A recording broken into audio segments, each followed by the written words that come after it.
Welcome to Take Action SC's Environmental Education Virtual Workshop, recorded July 29th, 2020 during a live webinar. If you hear about a program that you think is super cool and you want to get involved, definitely reach out. Everyone will be sharing their contact information. And then of course, myself, Amanda Edwards, and Angie Perry, we are sharing our contact information as the leaders of Take Action SC. Definitely reach out to us. We want to get you involved. First and foremost, Palmetto Pride was one of our founding partners of the Take Action SC workshop. And Mallory Coffey is on with us today. Thanks for being here, Mallory, and thanks for your partnership. We also have Coastal Carolina, Jeremy Monday, who is the sustainability director there. And they have really been an integral partner for this project in helping us write lessons and also helping to host locations for our workshop. We even did an overnight there one year. And then on the call with us, and you'll get to hear from later, is Stacy Washington from the South Carolina ORS Energy Office. We also have a brand new partner to the team this year, and that is University of South Carolina's Sustainability Office and their program Sustainable Carolina. And you're going to get to hear from a couple of those members as well later. Welcome to the partnership, USC. Go Gamecocks. And then of course, a special thanks. DHEC, as always, is the backbone of this project. And we of course are fortunate to lead the Take Action SC program. And then of course, our contracted vendor Greenleaf Education is part of DHEC, but we include them as well. EEASC is another special thanks for a workshop partnership this year. And then of course, the Energy Office and Atlas Organics, who you will also get to hear from later. So to get us kicked off, so you can see our faces since you can't see us in person, that's me over there, Amanda Edwards. That's the voice that you'll get to hear most of the day. Apologies for that. But you'll also get to hear Angie Perry, who's my partner in crime. And basically, everything that you see with Take Action SC, if it didn't come from our brains, it probably came from our boss's brain, Richard Chesley, who is also here with us today. Hello, good morning, everyone. My name is Mary Margaret Mendenhall, and I am the teacher trainer for the Action for a Cleaner Tomorrow curriculum. This is definitely a different summer workshop from what we've had in the past, but it was so great to see everyone's name, the familiar names on the list, and all the new ones today. So what I do, I come into your school on a professional development day, after school teachers meeting, whenever we can get a group of 20 or more participants together and train you on the curriculum Action for a Cleaner Tomorrow. One of the things that I showed that it's not just a science curriculum, it's everything across the board, music, art, PE, everything that I showed all those teachers as well, how they can use this in their classroom. I also work with colleges with their pre-service teachers, and I did see some of those names on the list, so a shout out to all those college students joining us today. I know that this year will be a different school year, and I want you to know I am here to work with you in this new reality, whether I come into your school or if I do it virtually. In addition to the teacher training, I also present a classroom presentation to the 5th and 7th grade students and high school environmental science classes. The counties that I go into are listed right there on the screen. And one more thing I wanted to say, the updated version of the Action for a Cleaner Tomorrow curriculum that you'll be receiving is just amazing. I am so thrilled at the way it's turned out. So I'm really looking forward to sharing it with you and your teachers, whether it's in person or virtually this year.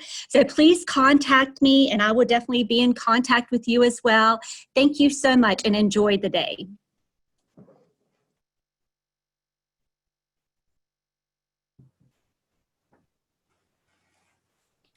Good morning, everybody. This is Janice Allen. I wish I could say I'm happy to see you, but it is what it is, and we're happy you're here. I have been doing the Take Action SC classroom presentation for about 20 years. As the names popped up, I see that many of you that are on today have been along that long ride with me. I do cover 10 counties in the Midland part of the state. That would be Aiken, Calhoun, Clarendon, Florence, Kershaw, Lee, Lexington, Orangeburg, Richland, and Sumter. Whew, that's a lot of miles that we put on our cars, I promise. I think my favorite thing about getting into the schools is that no 2 days are ever alike. I get to meet a lot of kids. I get to meet a lot of teachers, and they're all wonderful. One little side perk is that I get to visit all these towns that I would probably never go to. I really do enjoy it. But talking about the kids, look at that cute little picture up there of that kid. I think he did his hair for me that day too. But he was really something else. It was in a rural school. They had no recycling program. And during my presentation, I learned that he had actually started a recycling program for his classroom.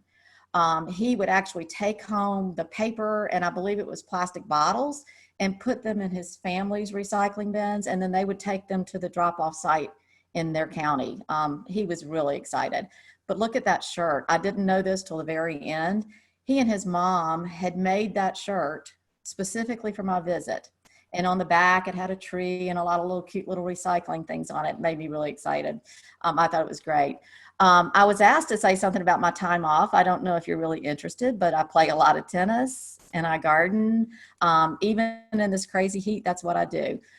You're going to hear us today several times say we don't know what the new school year is going to look like, and I feel the same way. But I'm hoping that somehow I'll be in your classrooms and somehow I'll be interacting with these kids again. We'll find a way to make it work. Shout out to all my regular peeps out there. Thank you.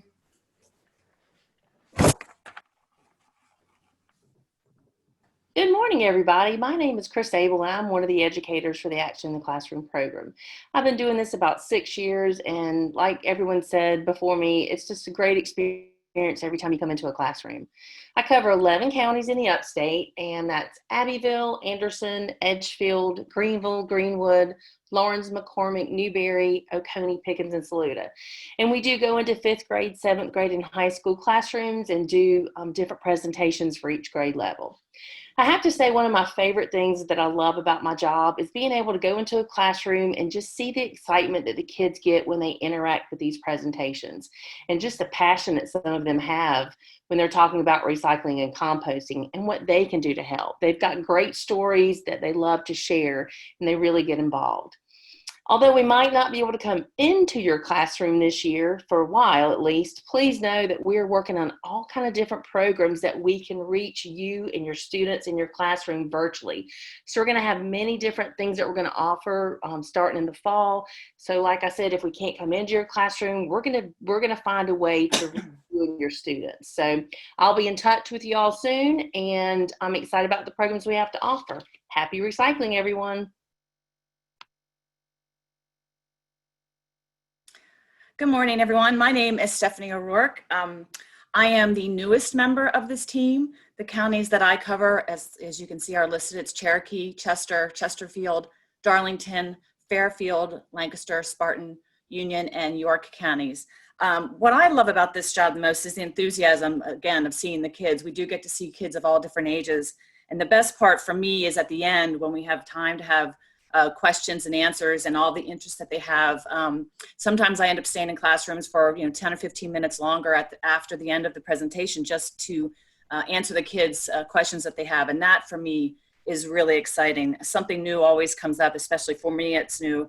I know that we are, and again, we're saying we don't really know how this fall is going to come together, but I am truly excited to continue being part of this program. It's a wonderful curriculum.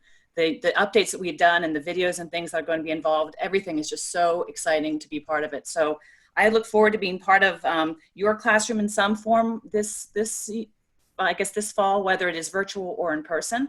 And I hope you enjoy today's workshop, and thank you.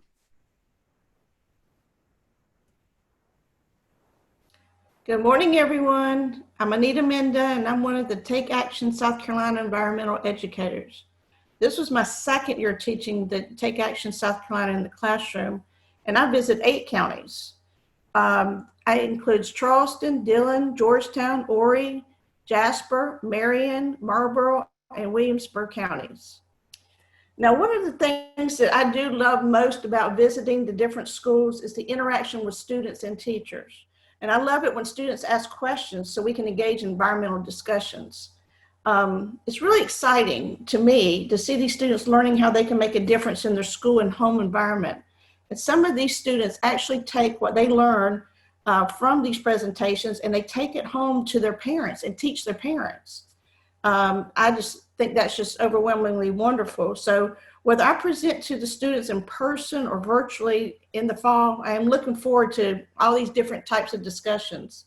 I'll be contacting the teachers in my counties to set up a virtual or in-person presentation when it's allowed.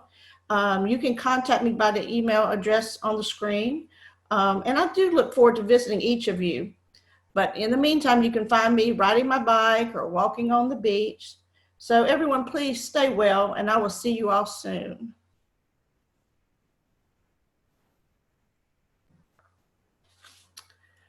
The Action for a Cleaner Tomorrow is an environmental curriculum supplement and was created by DHEC with a statewide team of teachers and science coordinators, the South Carolina Department of Education, and other education professionals. Now, it was designed to provide an introduction to waste reduction, recycling, composting, and it now includes air, water, litter prevention, energy, natural resources, and sustainability lessons for grades K through 12. All the curriculum lessons are correlated to the South Carolina Science Standards, and when possible, it does contain South Carolina specific information. Our Take Action South Carolina team is made up of a group of educators who travel throughout South Carolina, presenting lessons from the Action curriculum to 5th grade, 7th graders, and high school environmental science students. At the beginning of the 2019-2020 school year, classroom presentations were made to 25,751 students and 968 teachers in 294 schools. 34 action workshops were held for groups of 15 or more teachers, training 869 teachers on the curriculum. In March, when the schools across South Carolina closed due to the COVID-19 pandemic, more than 100 classroom presentations and teacher workshops were canceled. Since teachers turned to virtual teaching methods, our team quickly responded. We began offering virtual presentation sessions, plus pre-recorded videos for students learning across all grade levels. There were 1,266 views on the first video within 60 days, and we made contact with 874 teachers during this time. Well, and as we head into the fall, with some schools returning to the classroom completely on a virtual basis and some on a blended basis, and we are working on providing more virtual classroom presentations and videos.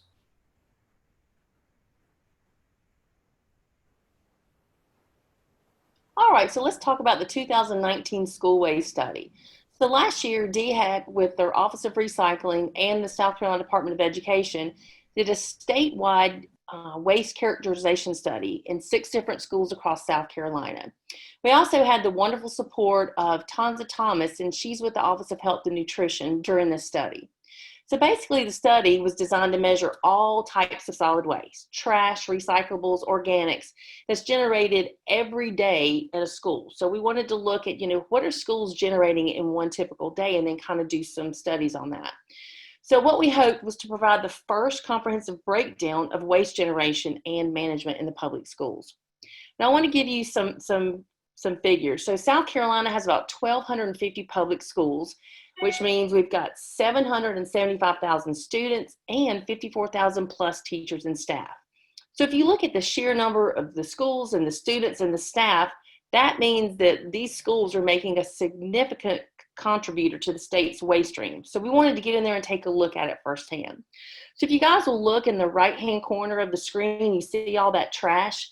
The bags of trash that you see is just one of the day's collections that we did at one of these schools. So if you go back and remember that we've got 1,250 public schools, imagine how much trash is being generated in these schools just in one day. So as we go on into the study, we knew that by understanding the total generation and characterization of the waste, would be able to help the schools with their design, their evaluation, and to actually modify their current waste management situation and their practices to be more efficient, especially when we're looking at reducing waste and fine-tuning recycling and composting initiatives, which also goes hand in hand with what we are doing when we come into your schools and are making these presentations to your students. So one of the biggest takeaways that we got from this study is that it provides real life information that can be used when we're teaching lifelong lessons to the students on being responsible consumers.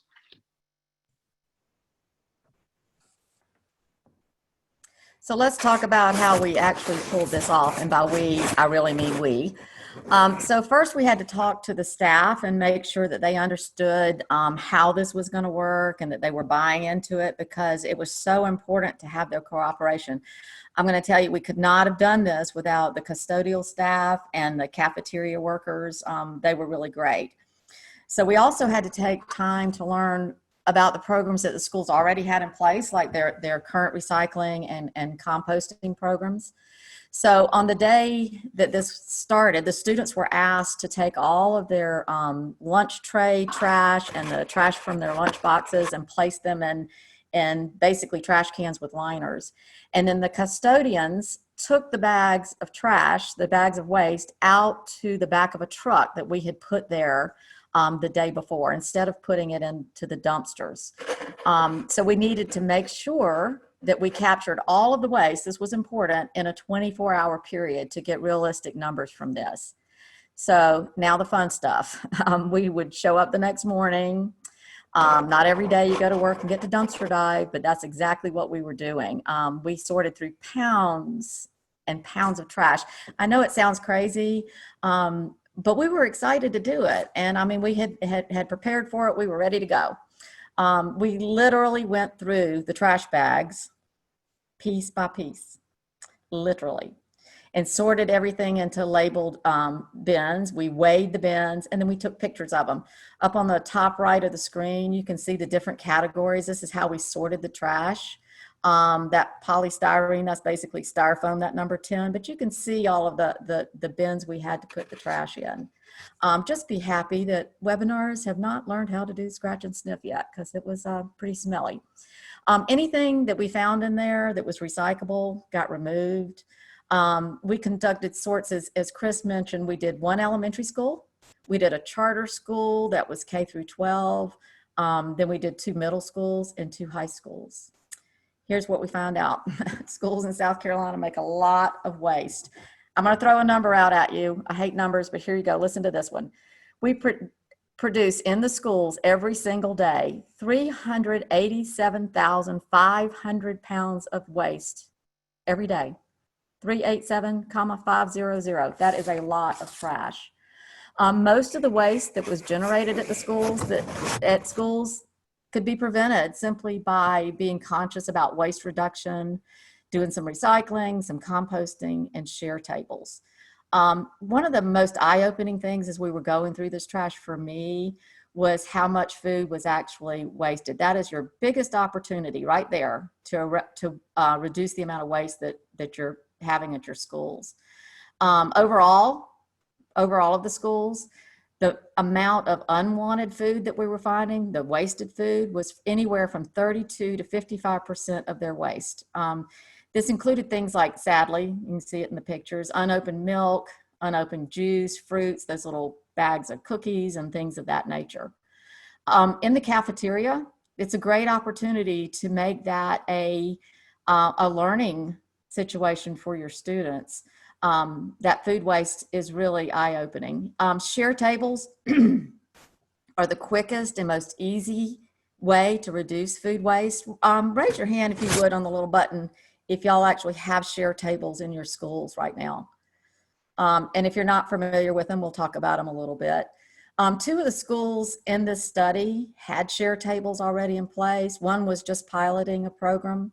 And then another school didn't have any share table, any sharing of that unopened food at all. The thing that stands out to me is that the school that did not have the share tables, 35% of that waste that we found in those trash bags were those unopened containers. Pretty sad to see that. And share tables can really benefit the kids that are in need and needed that stuff. So if you do the math, if those items that were unopened had been kept out of the school dumpsters, that particular school that didn't have the share table would have kept 5 tons of material out of the landfill. That's pretty incredible. You're going to get a copy of this waste study that we did. Take a look at it when you get time and share it with maybe your teachers and your colleagues back at your schools. You could do a version of this on your own just for a day, just to see, maybe even just with the unopened containers. It could save your schools at least about 50% of the waste, and that would save them money. Your district offices would be very, very happy to see this. Thank you.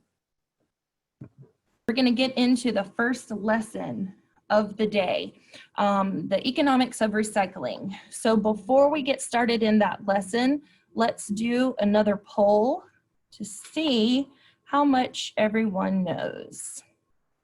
So what economic impact has the South Carolina recycling industry had on the state's economy? If everyone will go ahead and put in their answer. On this one, you can only choose one. So whatever you think is correct. I see the votes coming in, so we'll give that just a minute. All right, so I'm going to share those results with you. And it looks like we had some close guesses, but 13 billion is in fact the right answer, and we're going to tell you a little bit more about that. So taking a look at our lesson, and of course you'll get a copy of this in your toolkit along with, because it's part of the curriculum. But before we dive into the lesson, I do want to show you a couple of quick things that you'll find in every lesson in this brand new curriculum. First, every lesson will have the learning objectives, and you'll see those highlighted in bold there as far as what the students should be accomplishing with these lessons. There will also be some background information. That way you, as their teacher or educator, can learn about the information and have more to share with them. You will also see engage and explore at the beginning of the lesson. This is just 2 of the 5 E's, as these lessons all follow the 5E model. Explain, evaluate, and elaborate will come later in the lesson, and we'll get to see those in this one as well. And then brand new this year, which you haven't seen in any curriculum before, you will see these little blue E's throughout the curriculum. These are e-learning, or what you could shift to virtual learning for your students. Now, of course, you can still use these in the classroom, but we put these in there just so you would know this is a way to make it easy for you to offer a virtual learning in that setting. And then, of course, every lesson has the alignment to the 2014 South Carolina Science Standards in the top right-hand corner of the first page. But for right now, these are the most current. So let's dive into the lesson. So one thing that we have learned by visiting all the different schools of South Carolina is that recycling is part of the economy. One thing that we need to get across to the students so that they understand about recycling is it's part of the economy, just like all the product markets. And it can fluctuate, and just depending on what the market is doing too. So that was one of the reasons why we came up with this lesson, the economics of recycling. So you'll notice it's brand new, and you'll notice in the first objective that we want to teach the students to discover that not only does recycling have environmental impacts and benefits, but it also has economic ones too. And so when we look at the background information for this lesson, we know that we can supply manufacturers with recovered materials.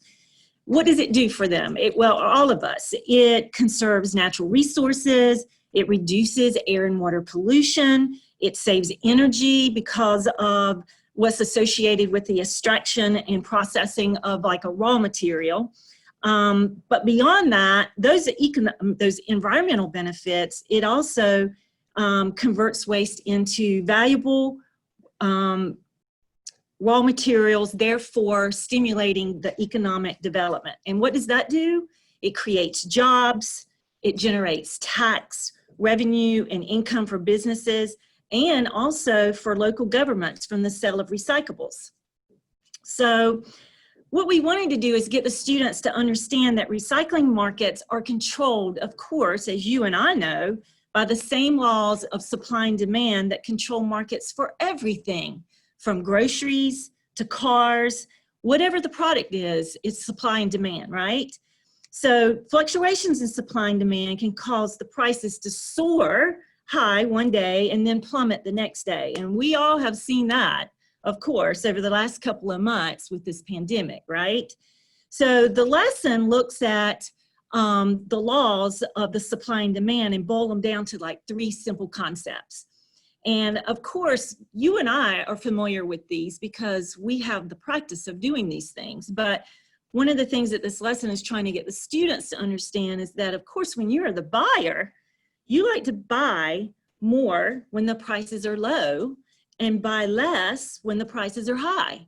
And of course, if you're the seller, you want to sell more when the prices are high and sell less when the prices are low. And the students probably, if they have a part-time job or they have allowances or something, they're probably starting to figure those things out. But the price of any good and the total quantity sold will be set when the supply and demand are equal. And that's what we want to try to teach them, which of course is economics. So the 3 graphs that you see on the first page of this lesson kind of gives you a concept of that in the students by using the product recycled paper. So in other words, the cost of recycling an item is more than the value in a current market. So the supply will not meet the demand. Recycling can cost less than disposal during positive trend markets. According to a study by the University of South Carolina's Darla Moore School, again, hey, shout out to them for being our newest partner. And I also want to say go Cox. The cost of recycling versus disposal is dependent on the price at which companies can sell processed recovered material. So, and a great example of this, and we did put this in the curriculum, is back in 2011 during an excellent market, recycling was about $26 less expensive per ton than the disposal cost. But then in 2016, it was $9 more expensive per ton due to a poor market. So these are the type of things that the students will learn during this background. And as you can see, a lot of it is very South Carolina specific information as we move forward. And so is a lot of our lessons. You will find the South Carolina specific. But as we move into the engage part of this lesson, students learn that the recycling market in South Carolina, just like the poll that we gave you at the beginning, has a $13 billion annual impact on the state's economy. So this is what we want the students to kind of consider and start thinking. They can think about how our state in South Carolina has about 760,000 students, which I think you heard from Chris earlier, and 50,000 teachers, and that's in 1,200 schools. And as we've said during the waste study, that is generating a ton of waste. And so the vast majority of that waste could be prevented by recycling or composting or some of the other things that we're going to hear throughout the webinar, share tables. And so students need to kind of imagine what's the additional impact could be if all South Carolinas could have a recycling program. So you'll see right here under the did you know, there are 500 businesses that collect, haul, process, and broker recovered material, as well as manufacture and sell equipment and recycled products. And guess what that does? It allows for us to provide over 22,000 jobs in the South Carolina economy. And then therefore that provides close to $330 billion of state and local taxes. And so all of this is very, very close and dear to us at this time, of course, with the pandemic going on and so many people not having jobs. So all of this everything in this lesson being South Carolina specific is excellent for our students to learn. And Amanda's going to tell you a little bit more about the market trends. So one of the other resources that you'll see in the background is a link to our very own annual report for solid waste reduction and recycling here at DHEC's Office of Solid Waste Reduction and Recycling. And one of the things that we talk about is trends through the years. So you can see from 2015 until currently that these trends are constantly moving. Now, getting students to understand these trends is just one piece of the background, but how are we going to use this to get them to change behaviors and make the recycling trend increase and the disposal trend decrease? You'll notice in, you'll notice in the next part of this lesson through explain and elaborate, we talk about ways that they can actually do things to learn about their own waste at school or at home. One of those ways is through the elaborate portion of this lesson is the waste audit. And here you'll see the actual sheets that are in the book for them to go through and do a waste audit. So this is similar, and what they can do later is compare their own waste audit to our waste study that we just talked about. This is something that can be done at school or at home though, and all of the questions are right here. So going through these, you'll be able to see it really dives down into where is the waste coming from, where is the waste going, and then they can take that, analyze it, and figure out how they can make better choices or maybe even make changes at their schools. So the last piece of this lesson you'll see is the science standards. So all of these science standards are being addressed in this lesson. And you'll also notice that bottom right-hand box that they are also connected to the science and engineering practices. And you'll get to hear more about these standards and the SEPs from Kristen Douglas and Kim Massey a little bit later in this webinar. Right now, I want to tell you a little bit more about some other programs here at DHEC that are sister programs to our Take Action SC and help us out, and we share a lot of information. First, I'm going to hand it over to Don't Waste Food SC with Ada Gorton.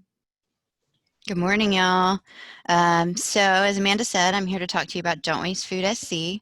I'm lucky to be the co-campaign manager along with Amanda. She has a lot on her plate, pun intended. So Don't Waste Food, in case you haven't heard of us or gotten our spiel before, we're a collaborative outreach campaign. And what we want to do is share knowledge, coordinate resources, connect folks, and work together to reduce food waste across the state of South Carolina. To put it quite simply, there are 3 pillars of Don't Waste Food. We think these are things that everyone can do. We want to focus on prevention, donation, and composting. And while we're here to talk about schools this morning, we do want you to know that we try to come up with resources for and assistance that we can give to everyone, because like I said, we believe that everyone can do something to help with the wasted food problem, include becoming an ambassador to our campaign. We'll talk about that later. So Don't Waste Food is for schools. Oh, sorry. I forgot that I animated my own slides. So here are some of our resources if you want to go ahead and this is a produce pairing card because people often put their produce in the wrong place. There's our ambassador guide that I talked about. If you're interested in becoming an ambassador, please reach out to us. And here's just some donation guidelines to let folks know that they can, in fact, legally donate excess food. So now Don't Waste Food is for schools. These are some of the resources that we've come up with to help schools do everything from reduce wasted food, including things like offer versus serve, which a lot of you have asked questions about in the chat box and in the Q&A. If you do want more information on that kind of thing, shoot us an email. We'll include contact info at the end, or you can reach out to Amanda directly since she works at with both of these programs. And there's also a composting guide. There are action lessons that cover food waste reduction, composting, and the importance of healthy soil. We also, further down the hall, we are operated out of the Office of Solid Waste Reduction and Recycling, just like Action is. So there is a grant section down the hall that funds grants to help with food waste reduction. The biggest thing that we focus on in regards to schools is the share table. There are some things that may change in the future. We're waiting on guidance just like you guys are to see what happens with share tables in the time of COVID. So as we get more information, we're happy to share that with you. If you'll send us an email, we'll keep you posted. And as you've already heard her name several times, we want to say it one more time. We couldn't do any of this without Tanza Thomas, the Education Associate over at the Department of Education, Office of Health and Nutrition. She's been an incredible partner and has helped us develop all the material you see on screen. We offer all this for you. It's totally customizable, including temperature logs and posters that we can put the food that you have in your cafeteria on. So here's our contact info. That's me on the left and Amanda on the right. That's our web info and our email address. You can also find us on social media, Facebook and Instagram at Don't Waste Food SC. So if you have any questions, please shoot us an email.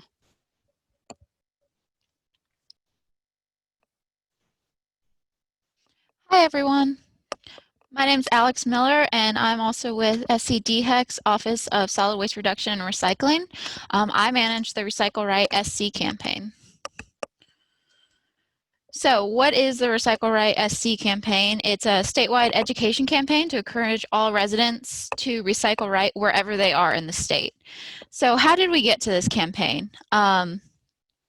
So first off, you may have heard of something called wishful recycling. This occurs when a person thinks or hopes an item should be recycled and puts it in the bin when it doesn't need to be in the bin. For example, thinking all plastic containers are recyclable when many may not be. And then contamination. So what is contamination in recycling? It can be one of two things. Items placed in a bin that shouldn't be in there.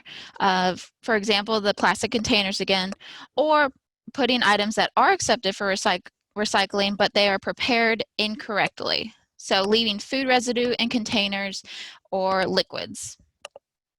So basically, it's putting anything into a recycling bin that isn't specifically asked for. That can be considered a contaminant. So why is this important? It's because recycling is all about markets. To complete the recycling loop and have a circular system, there needs to be an outlet or a vendor for the material to be processed, manufactured, and made into new products. The recycling markets are constantly fluctuating, just like stock markets and other markets.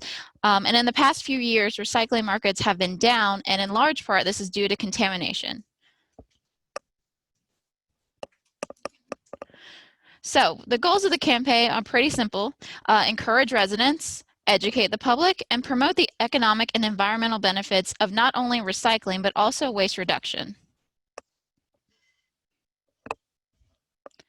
So why is it important to recycle right? So we have state goals. We have a 40% recycling rate goal and a 3.25 pounds per person per day disposal rate goal. And those are set statewide.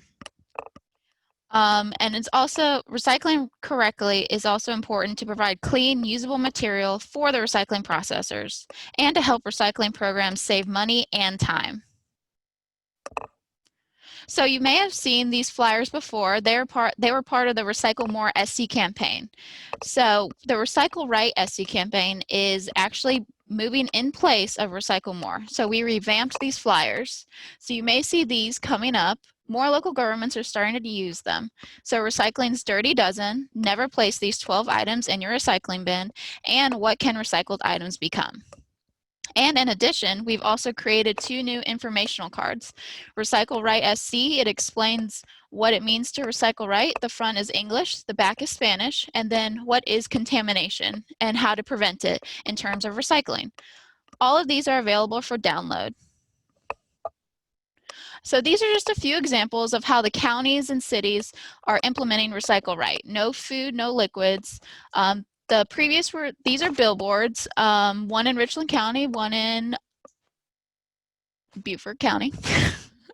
And then the next few are informational cards and flyers. Some are mail inserts, and we've reworked some of these, included the Recycle Right SC logo. We just want to make it a statewide campaign. So things are easily tailored to cities, towns, but also schools. So if you have any questions about it, you can contact me. That's me at my email, or that's my number, or you can contact Amanda and she'll get you in contact with me and we can work together. The recyclerightsc.org website is new. It's replacing, of course, Recycle More SC. It's not live yet, but it will be. Thanks, guys. Hi, I'm Amanda Lay. I'm the Champions of the Environment Program Coordinator. Normally, we award grants to kindergarten through 12th grade students and teachers to carry out environmental education projects. But this year, due to the uncertainty with schools meeting virtually or in person, Champions will not accept applications for grant awards. Instead, we're going to be supporting educators through virtual environmental education resources on the Champions webpage and a webinar in October. Champions will collaborate with the Environmental Education Association of South Carolina to present the webinar. We'll have breakout rooms for every grade level, with speakers describing how to adapt soil quality activities in a classroom setting or online. Webinar participants will receive lesson plans and classroom supplies to share the activities with their students. Check the Champions and the EEASC websites in the next few weeks for the webinar date and registration. Thanks, and we look forward to virtually seeing you soon.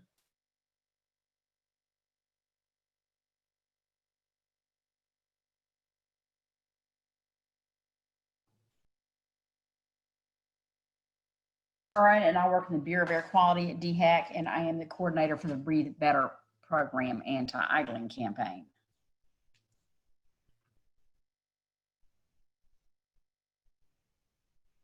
So what is the Breathe Better program? It is an anti-idling program that's focused on protecting public health and air quality, especially on the school campuses. And right now, anti-idling is not a big issue because at the schools, but I'll talk about that in a minute. Also, why should you participate? Idling does waste gas and it does produce harmful emissions. And on school campuses, there are many vehicles such as cars, vans, SUVs, and school buses, which do contribute to air pollution. And they also have pollutants that cause issues with breathing, such as asthma, lung diseases, and allergies, and other health problems. And students, parents, faculty, and staff are exposed to these higher levels because they are at the school during the time when where there are many vehicles at the school, such as during arrival time and dismissal time. And children are more sensitive, by the way, because they have breathed more relative to their size. And how can my school participate? First thing you need to do is identify a faculty or staff member to coordinate and oversee the program. And then you can go to you see at the bottom, there's the link to go to the Breathe Better page and enroll your school. You check the activities that you plan on doing for the year. And then once you're enrolled, I will receive a confirmation and get the materials to you that are necessary for what you decide to do. And a note at the bottom, participation and enrollment is not automatic. Schools must enroll each year. And again, at the bottom is the link to go to the B2 page. So what will the students be learning? Students will learn what idling does, how it pollutes the air, and different activities that they can do working with this faculty, staff, and the parents to reduce air pollution. Just a couple of activities. The students can check the EPA's air quality forecast each day and alert the school community during announcements, and also display an appropriate ozone flag, which will be supplied to the school if they decide to do the flag program. And some other activities include tree planting, bike to school days, promoting the B2 program through newsletters and other medias. You can create pledge cards and get parents to sign them. And we also have pledge cards at work that I can send to you. Here's just a couple of pictures, and since I did not include one anywhere, that is me in the middle picture on the bottom in the red shirt.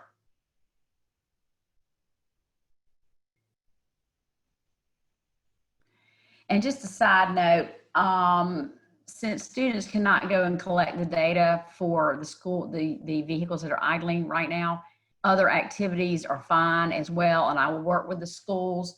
And a lot of these activities will go towards those schools that are part of the Green Step Schools program, which I am also a coordinator for that program. And there's my contact information, and that's it. Thank you.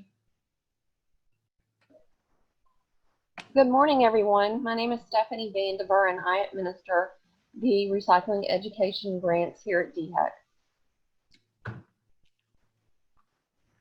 Any school in South Carolina, public or private, are eligible to apply, and also school districts can apply on behalf of their schools. Applications will be available on our website. And this year we have changed the deadline. We're not doing a drop dead date at the end of October. We are actually going to do first come, first serve on honoring those grants, and we'll leave them open until sometime in February.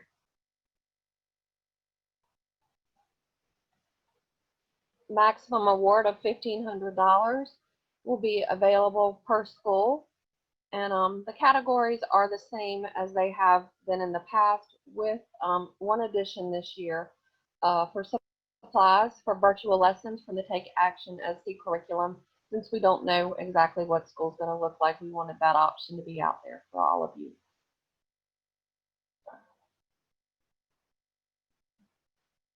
And these are just a few pictures of items that have been purchased in the past with using the grant funds.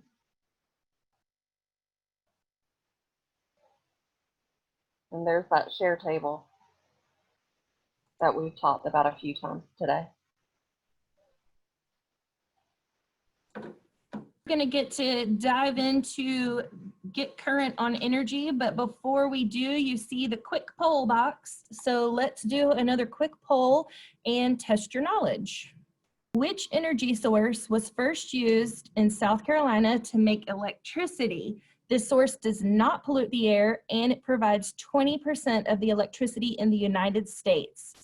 So it looks like we have a lot of people that think hydro is actually the first energy source. I have to give y'all a big eh. So the first energy source is actually uranium, which is nuclear. Hello everyone, Stacy Washington here with the South Carolina Energy Office. Mary Margaret Mendenhall and I will be talking about the Get Current on Energy Lesson 2. Before we get into that part, we're going to start off with a video on energy in South Carolina and the Energy Office.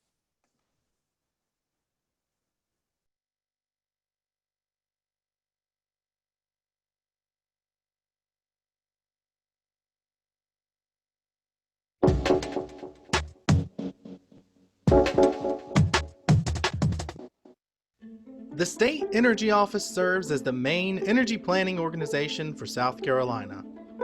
The Energy Office works to ensure the efficient use of all energy sources. By encouraging energy efficiency, renewable energy, and clean transportation, the Energy Office informs South Carolinians on ways to save energy dollars and promote a cleaner and healthier state. South Carolina's energy comes from many different fuel sources. Nuclear energy from uranium, coal, biomass such as wood, land debris, and landfill gas, natural gas, water, and the sun. Most of the energy made is from fossil fuels, or sources that cannot be created again, such as coal and natural gas. Making energy using fuels such as coal and natural gas produce emissions, or particles that go into the air. These emissions can be unhealthy to breathe and cause health problems, such as asthma. When people use less energy, or use renewable energy, it can help reduce negative effects on health and the environment. Energy efficiency means using less energy to do the same task. For example, using an LED light bulb uses less energy than using an incandescent light bulb, but both are used to make light. The LED bulb would be more energy efficient than the incandescent bulb. Renewable energy is made from sources that renew, such as the sun, wind, and water. In South Carolina, some renewable energy sources are used to make electricity. The Energy Office tracks energy made from the sun in the state, and South Carolina has more than 21,000 solar installations. Energy used for transportation often comes from gasoline or diesel. The Energy Office's Palmetto Clean Fuels Coalition works to increase the use of other types of fuel and new transportation technologies in South Carolina. Alternative fuels, such as biodiesel, natural gas, ethanol, hydrogen, propane, and electricity, can be used to replace gasoline or diesel. Using public transportation, walking, riding a bike, or driving more efficiently can also reduce the amount of gasoline or diesel used. Visit the Energy Office websites to start learning more about the many resources that are available to explore how energy is used in South Carolina.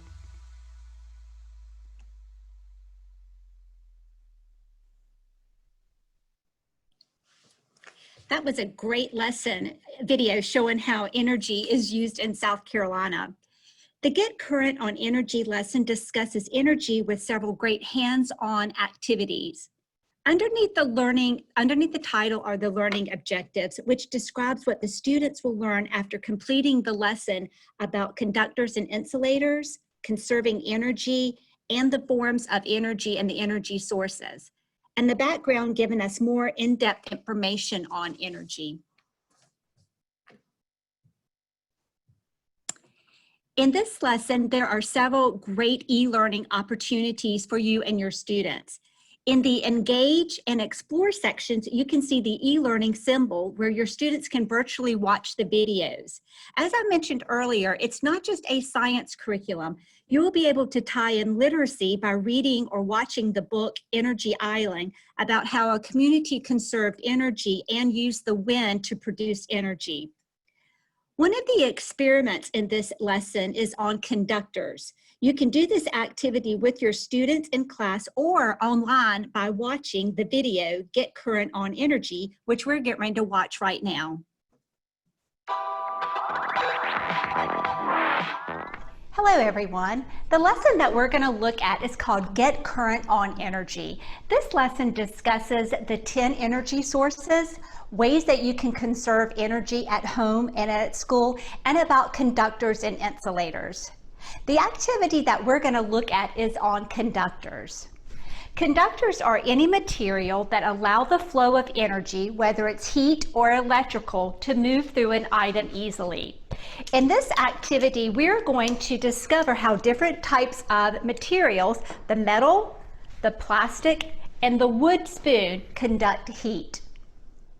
The materials that you'll need will be a plastic spoon, a metal spoon, a wooden spoon, some butter, craft beads, a bowl, hot water, a timer. An option would be a thermometer to measure the temperature of the water.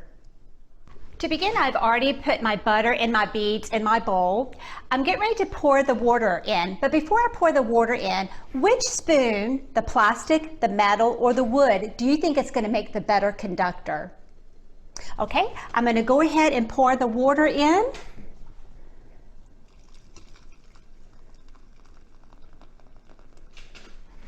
I'm going to set the timer, and let's observe to see which material is going to be the better conductor.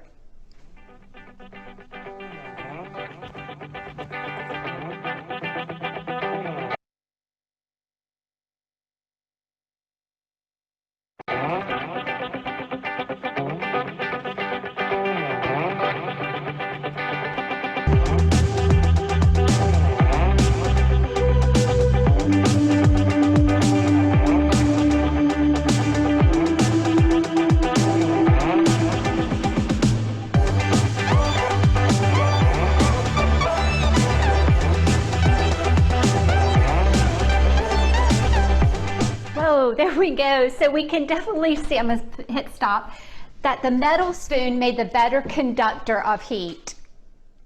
To expand on this experiment, try using other materials such as a glass spoon or a ceramic spoon to see if they're good conductors. There's more information on conductors and energy in the Action for a Cleaner Tomorrow curriculum, and visit the Energy Office website at energy.sc.gov.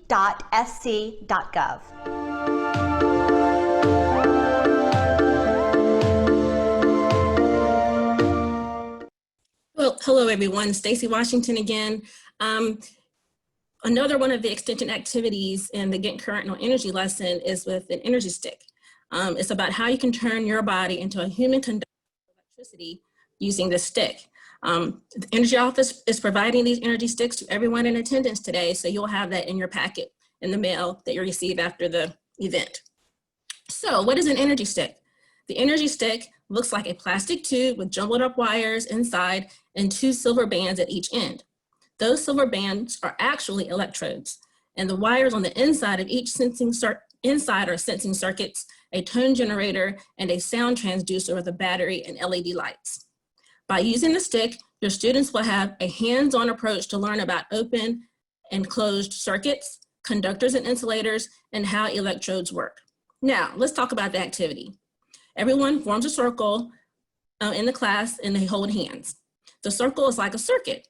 2 students will hold each end of the energy stick. So what do you think is going to happen with the energy stick? If you said the energy stick would light up, you are correct. If one student lets go of another student's hand and breaks the circle, the energy stick will not light up because the electrical circuit was broken. Since we are in the midst of a pandemic, you may be thinking you can't do this activity. Your students can also use the energy stick individually by testing different objects around the classroom, like a pencil and scissors, to see if the stick will light up. I would be shocked if you aren't charged up and amped. We hope your students will have an electrical time using the energy stick as it lights up their understanding of conductors, insulators, and circuits.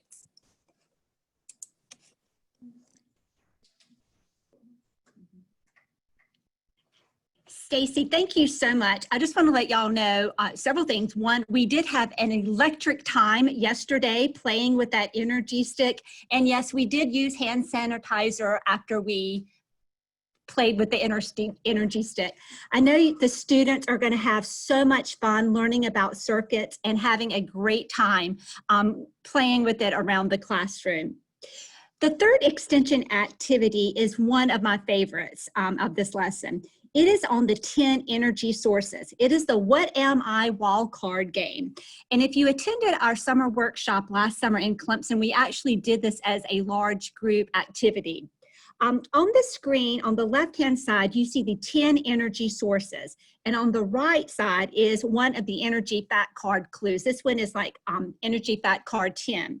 And as I mentioned earlier with this curriculum, it's not a script. Use it as it works best for you and your students in the classroom. For an example, you can use this activity just by using the 5 renewable energy sources or the 5 non-renewable, or use all 10 of them. But you'll be placing the What Am I fact cards around the room. Give each student one of the energy icons. And what they will need to do is to go around the room reading the clues to see which matches their icon card that they have in their hand. So I'm going to test y'all right now to see which What Am I do you think I am. I'm going to read just 3 of these clues. 1, I provide 20% of the electricity generated in the United States. My energy comes from the nucleus core of an atom. And in 1970, South Carolina became the first state in the South to use me to make electricity. If you guessed nuclear, you are correct. Again, this is such a great hands-on activity for your students to learn all about the different sources of energy. And at the end of this lesson, as in all of the lessons in Action for a Cleaner Tomorrow, you will have the science standards that are correlated to the lesson. Hello, everybody. I am Kimberly Massey. I'm coming to you from Rock Hill Schools in Rock Hill, South Carolina. I must admit, this is my very, very first virtual conference that I've ever presented at. I did not think I would be nervous, but I am. But again, Kimberly Massey, I'm the Science Curriculum Specialist in Rock Hill. Another thing about me is that I served on the 2014 Support Document Writing Committee with the state of South Carolina. So the science and engineering practices, along with all of the science standards, are very near and dear to me.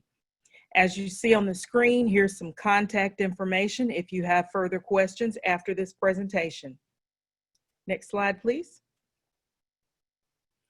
We have been through a lot. This slide takes us back to March. We started getting DHEC notifications, CDC notifications. We got this cute little icon of the coronavirus. We've been seeing daily graphs. There's a lot going on, and our students have seen it all too. If you're stressed, imagine how stressed they are. Next slide, please. One of the things that we may be dealing with is a feeling of a loss of locus of control. And that feeling is that we don't have control over what happens to us.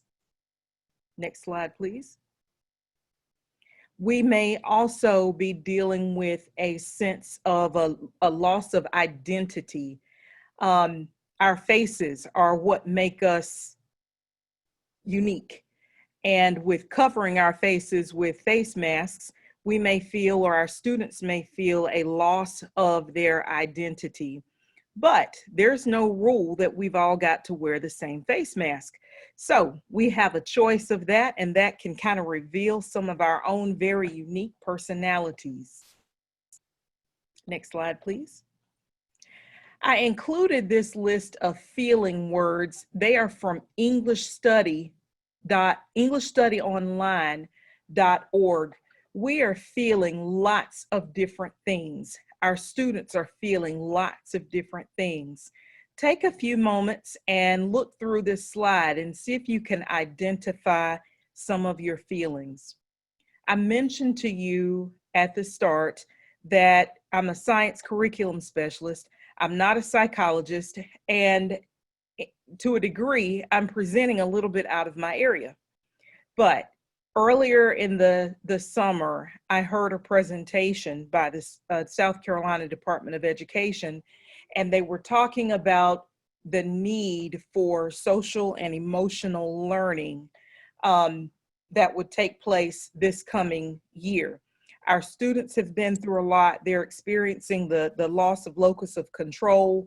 They're experiencing identity issues.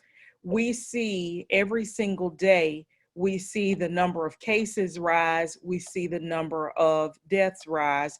And our students have experienced a lot. If you are having trouble processing that, think of how our students are feeling through this whole pandemic situation. So the feeling words will be important. Next slide, please.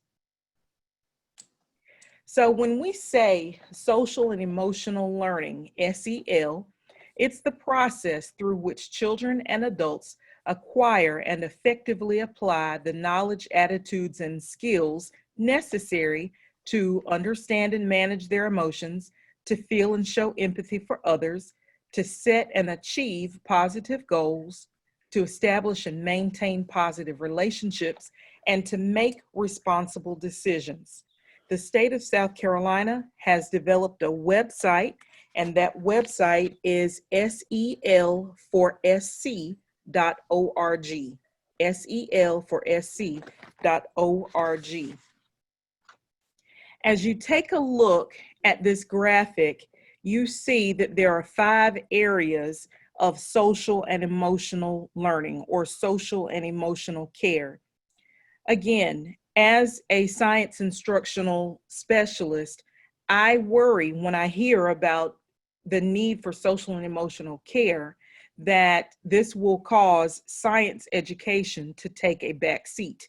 And because science education is near and dear to me, I've been giving a lot of thought as to how we can care for our students' social and emotional needs and not cause science education to take a back seat. I particularly enjoy this conference because they're giving you the science standards in some real practical ways that you can put them to use. And the same with this presentation. Next slide, please. These are some action steps. It's not enough just to be aware that our students have social and emotional needs, but social and emotional learning can take place through any content area.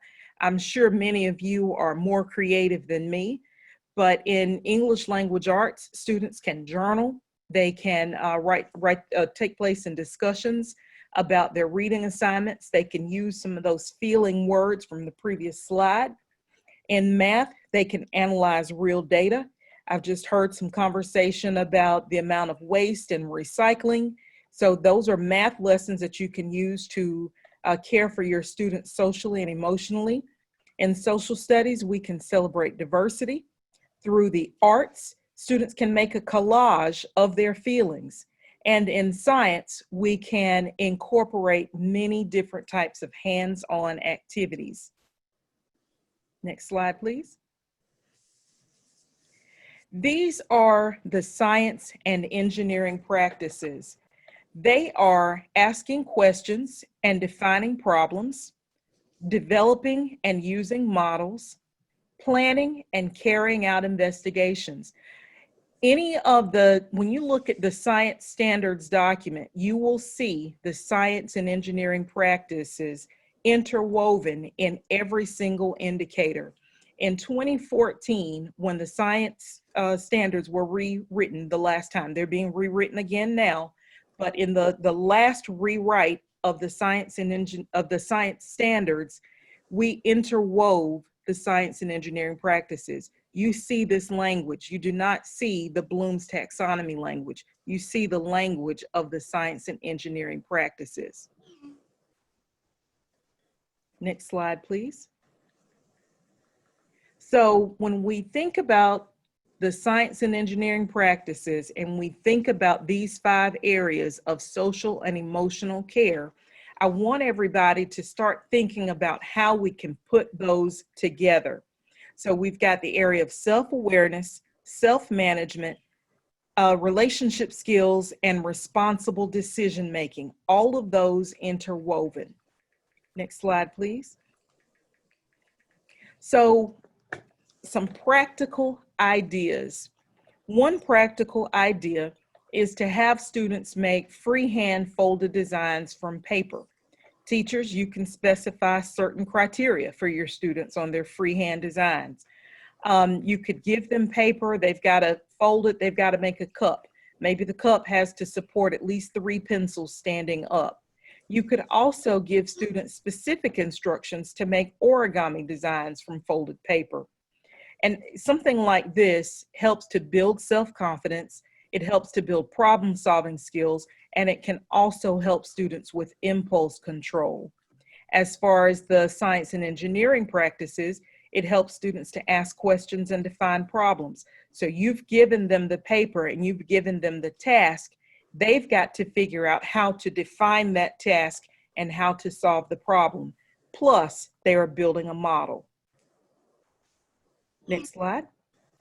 Another idea is to have students make a scientific model from Play-Doh, and then they could give each other feedback on how to improve their models. Down at the bottom, you have a picture of a brain made from Play-Doh. You've got the turtle, and there's also a butterfly. But this helps to build self-confidence, helps with impulse control and stress management. How many of you remember the little stress balls that we used to buy to squeeze? And it also helps students learn effective communication skills as they speak with each other about how one another can improve their designs. As far as the science and engineering practices, it helps students to ask questions and define problems and make models. Next slide. You could have students combine vinegar and baking soda. This is an age-old favorite. No matter what the age, kids love vinegar and baking soda. But you could vary it. You could ask the students, if we use cold vinegar or warm vinegar, do you think the reaction would inflate a balloon? Does it matter how much vinegar and how much baking soda? So here you are helping students to plan and carry out investigations. They're asking questions, defining problems. It builds self-efficacy and confidence. And again, it helps with impulse control. So far, I've given you 3 ideas as to how you can combine the science and engineering practices with social and emotional learning. Next slide, please. Or you could have students create a survey to administer to their friends, and their friends might be in another class or they might be on another team. They would analyze and present their data. This helps to build self-confidence, helps students with organizational skills as well as problem-solving skills. As far as the science and engineering practices, it helps them to analyze and interpret data, helps with math and computational thinking, and they obtain, evaluate, and communicate information. As we've heard today, the survey could be about recycling. The survey could be about, they could kind of time their parents idling in the car. But there are practical things that students can create a survey about and then analyze that data. Next slide, please. Anything else? Just don't neglect science education. Students love science education and they need it. Students get really excited when it's science time. Take them outside. A lot of the Take Action curriculum involves taking students outside. They need to go outside. They need sunshine. Pretty much anything hands-on can be adapted to social emotional learning, and it can also likely be adapted to the science and engineering practices. With social distancing, it may be necessary to repurpose some of the items that are found in your science kits. And as we consider social emotional learning, put the process ahead of the outcome. The outcomes are immeasurable. Next slide. Again, I appreciate everyone's attention today. Take a look at the connections between social and emotional learning and the science and engineering practices. Next slide. Next slide. And please reach out to me if you have further questions or need more information. Thank you very much.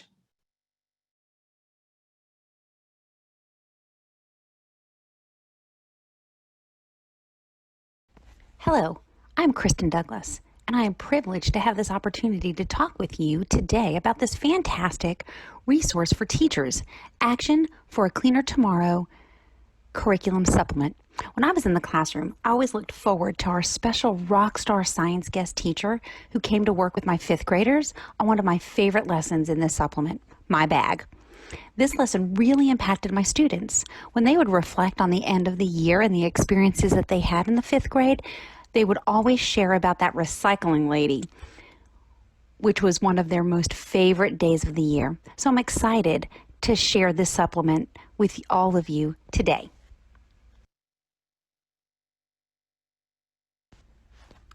First, a little bit about who I am. Like I said, I'm Kristen Douglas, and I'm an educator. I have lived in South Carolina for 22 years. I've been in education for the last 26 years.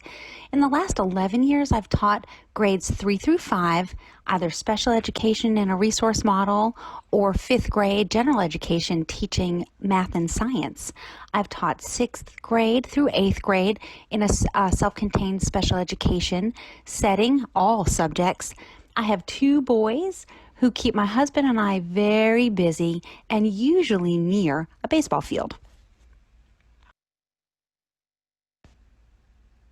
Now, before we begin our presentation, I want to share with you some of my objectives that I'd like you to be able to leave with today as a result of our session together. So our session objectives today will be to illustrate how all learning is social and emotional, even science. I'll highlight the science and engineering practices, and I will introduce a new feature called e-learning tasks. As we dig into this presentation, I want you to think about that sentence, that statement, all learning is social and emotional.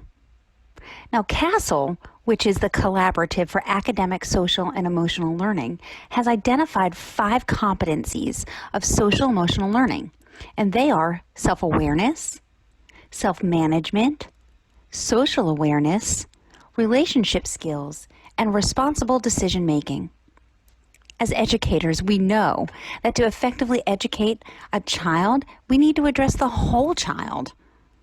The academic, the social, emotional, and behavioral needs of children are all intertwined. It's really hard to separate them out, although we try, but it's hard. They're all intertwined.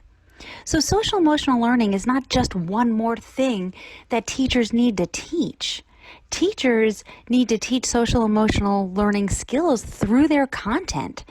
It's not necessarily The what we teach, that's the content. It's the how we teach and that hidden curriculum that's taught within that content lens. Social emotional learning is very important, and even more so now as schools are working to transition back from the recent school closures. So I want to share with you how robust, comprehensive, and versatile this curriculum supplement is. During this session, I'm going to highlight how the supplement really supports the social emotional development of children, and the lessons are structured to support these SEL competencies.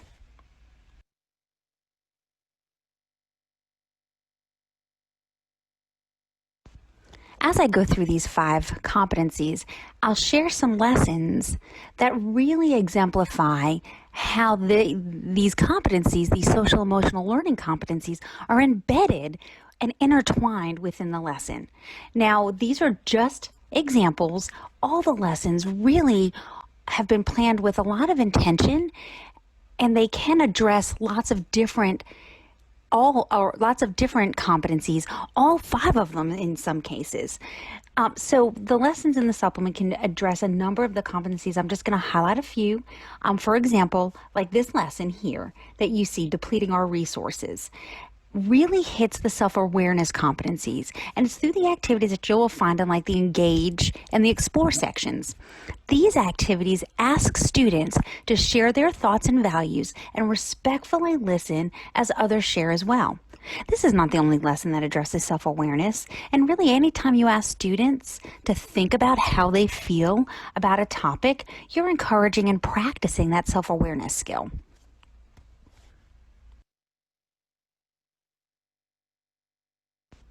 Self-management skills are next. You know, anytime we ask students to find a way to control their behavior, we're encouraging them to use self-management skills. So you might jump to think about, oh, they're maybe misbehaving or not, not making good choices and acting inappropriately in the classroom. But to think about self-management skills in the context of learning and instructing and going through the content lens of science is when they're really able to take those self-management skills and apply that across a broader lens, a broader context. So in this lesson that I've highlighted, when they're gone, students are asked a series of questions regarding their recycling behavior and how they manage it and what's important about it. This is a really great way about talking to our students about controlling our impulses. Sometimes they have that impulse to just throw away that plastic bottle that really can be recycled. So it's about that understanding what your behavior is, knowing what you know, knowing what you don't know, and then strategies on ways in which we can address that. And these lessons in the supplement really hit those self-management skills as well.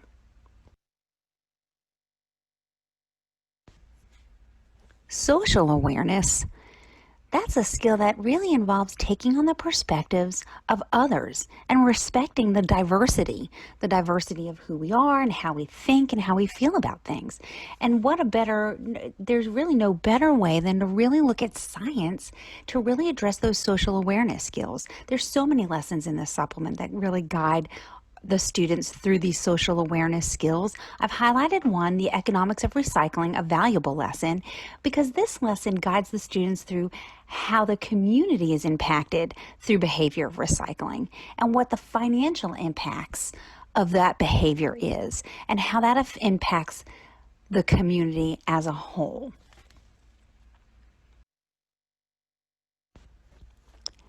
Now, teaching and learning, that's all relationship skills.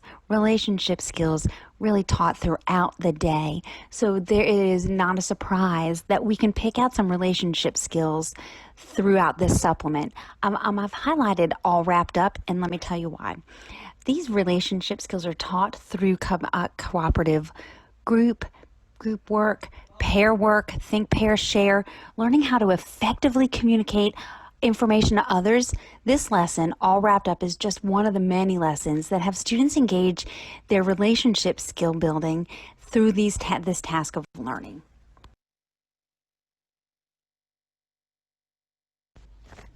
Responsible decision making is the last of the 5 competencies, and probably the one that really weaves throughout all the lessons in this curriculum supplement. So responsible decision making is really the core purpose of the whole curriculum.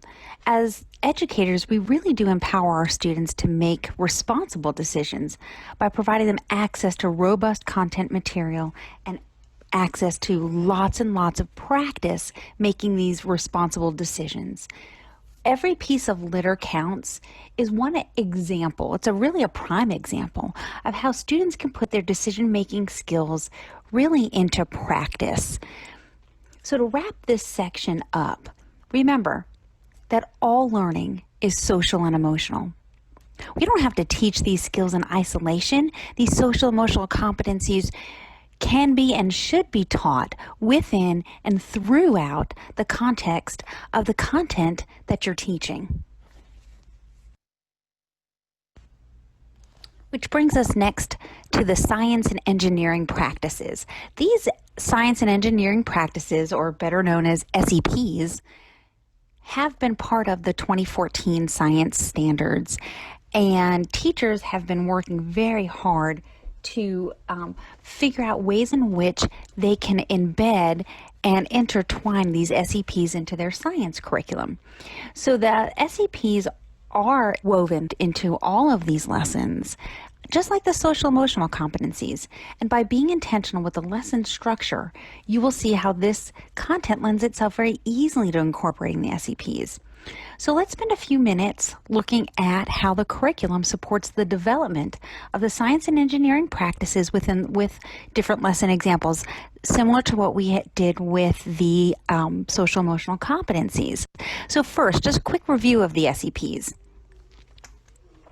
The first SEP is ask questions and define problems. Okay, those I wonder kind of questions. What's the real issue here? What do we need to do? What do you want to learn? Okay, SEP2 is develop and use models. Let me show you what I'm thinking. How can I make a picture of this? What can I do to show my my understanding? That's develop and use models. SEP3, plan and carry out investigations. You did an experiment, you planned an investigation, and then the steps that it took for you to do that. Number 4, analyze and interpret data. When I study this chart, this graph, it tells me what? When you're collecting all that data and you're analyzing it, what are you learning by that? Number 5, use mathematical and computational thinking. I can measure, I can make calculations to support my experiment. Number 6, construct explanations of phenomena.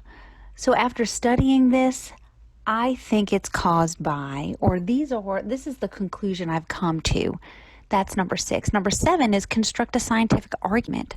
And using all of that data as evidence, you can use that to argue your point or your thoughts and back it up with evidence. Number 8, obtain, evaluate, and communicate information. After researching, I am ready to present my conclusions. And communicating is really an important part of what we're doing in this curriculum supplement. And the last one, number 9, is construct devices or design solutions. And that's the engineering piece to the science and engineering practices. And so now that we have reviewed a little bit of what those SEPs are, let's look and see how the lessons really lend themselves very easily and kind of embed those practices within.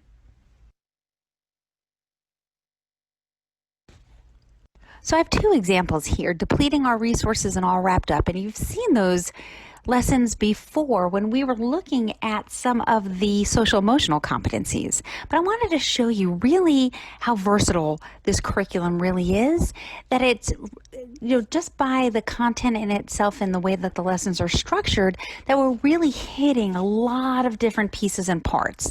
So in the lessons, depleting our resources and all wrapped up, you'll see that there are multiple SEPs that are embedded into this lesson structure. And this was designed intentionally. So for example, in the depleting lesson, the students are going to participate in an activity under Explain called it's like a musical chair activity. And this activity is a great example of using the SEPs, develop and use models. Developing and using models, the models don't have to be drawn on paper, diagrammed, labeled. If you think about a traditional model, pops into your head, or a 3D model. It could be anything that is representing a topic, concept, or a thought. So in that activity, the models are the students and the chairs. The chairs represent the natural resources. And as they're used up and depleted, the chairs are removed.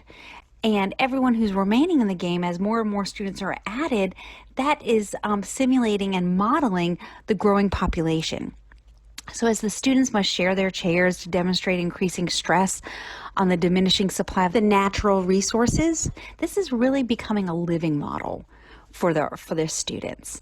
So that's kind of the way in which the SEPs are really utilized within these lessons. Right along with the social emotional learning competencies, this is all in one lesson. So you're getting a lot of rich content in these lessons.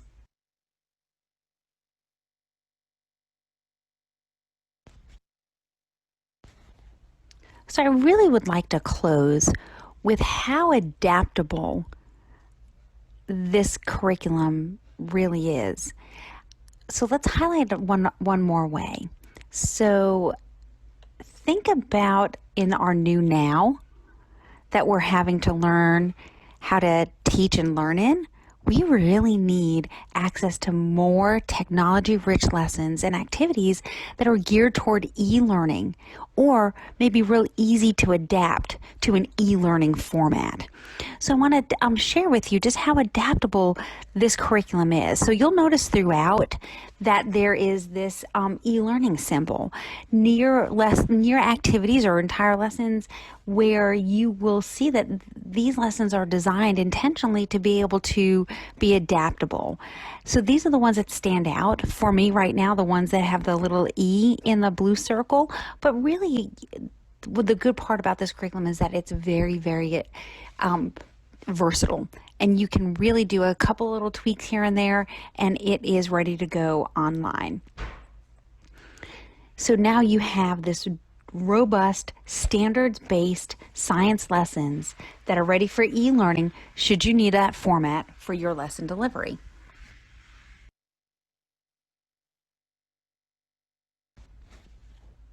I hope this little preview of what the Action Curriculum Supplement has in store for you has piqued your interest and has gotten you as excited as I am. I am coming to the close of our session, and I wanted to come back to our learning intentions and check and see if our intentions were met and check our outcomes. We always want to look back at our learning intentions and see how our outcomes compare. So hopefully you can say "I can" to these statements. As I read them aloud, say them, throw them in the chat, or write them on your paper. I hope that you're able to walk away with these great takeaways. So hopefully you can illustrate how all learning really is social and emotional, even science. Hopefully you can say, "I can" highlight where the engineering practices are in the Action curriculum. And hopefully you can say, "I can" find those e-learning tasks. Look for that little blue circle with the E in it. We have Derek McQuiston with us, who is going to do a super fun activity. Derek is actually going to come to you live. Hello, everybody, and good morning. It's great to see you all, and thank you for letting me be a part of your day. I'm coming to you live from Rock Hill, South Carolina, in a school building where they have been testing the fire system all morning. So if you hear any crazy noises in the background, do not be alarmed. I am okay, but I am navigating a building that's got a lot going on today. So give me just a second here, and I'm going to kind of resituate my screens really quick so I can have everyone hooked up and ready to roll. As we start today, I want you to think about one word to describe something you've learned professionally as a result of teaching through COVID-19. So take a few minutes and think about one word to describe what you've learned as a result of teaching through this pandemic. Adaptability, flexibility, resilience, innovation, compassion, focus, Google Meet. Surprised no one said Zoom, WebEx, all those things. Oh, I love self-care, Melina, that's great. Perseverance, Gina, that's great stuff too. Well, I'll tell you, thank you for sharing. One thing that has definitely been on my mind and has solidified further some beliefs that I hold both personally and professionally is the idea of relationships. And so more than ever, I see a focus during the times that we are living in, the idea that we have to take care of each other, and that our number one job as educators is first to provide care and love, and is second to then provide a high quality education. And so in this time, I think I'm reminded of the idea that change sometimes is a decision we make, and sometimes change comes out of necessity. And so in our time together today, I'd like to embrace that idea of change through an approach that is kind and compassionate, with the understanding that we are all in different places, just doing the absolute best that we can do. And so the woman you see on screen, this delightful lady, is my 95-year-old grandmother. Her name is Grandma Betty. She lives in Michigan. And I've thought a lot about her during this time in this pandemic because, number one, she thinks that nobody loves her anymore because no one's coming to visit her. And also because I know exactly what she is doing with her time and with her days. She is in her Lazy Boy recliner with Power Assist, and she is in her living room, and I guarantee you she is watching hours a day of old game shows. She's obsessed with them, and she can tell you what time they come on. She can tell you what show is when. And so I thought for our time together today, it might be fun to frame our thinking about top tips for virtual teaching in 2020 in sort of a game show throwback, if you will. So without further ado, let's jump in and get started. So we're going to make it a game. Why? Because it's just more fun to play a game. And here's the way the game is working. I'm going to play a jingle from an old game show. As soon as you know the name of the show based on the jingle, in the chat, tell me what it is. And I'm going to ask our great friends from DHEC, Amanda and Angie and their teams, to help me watch the chat to see the first person to respond. We are keeping points, and there will be a prize at the end. So if you've been sort of tuning out, get it together. Here we go. So our first one is coming up. But remember, the game is easy. Listen, name the show in the chat. Don't forget there's prizes. Here we go.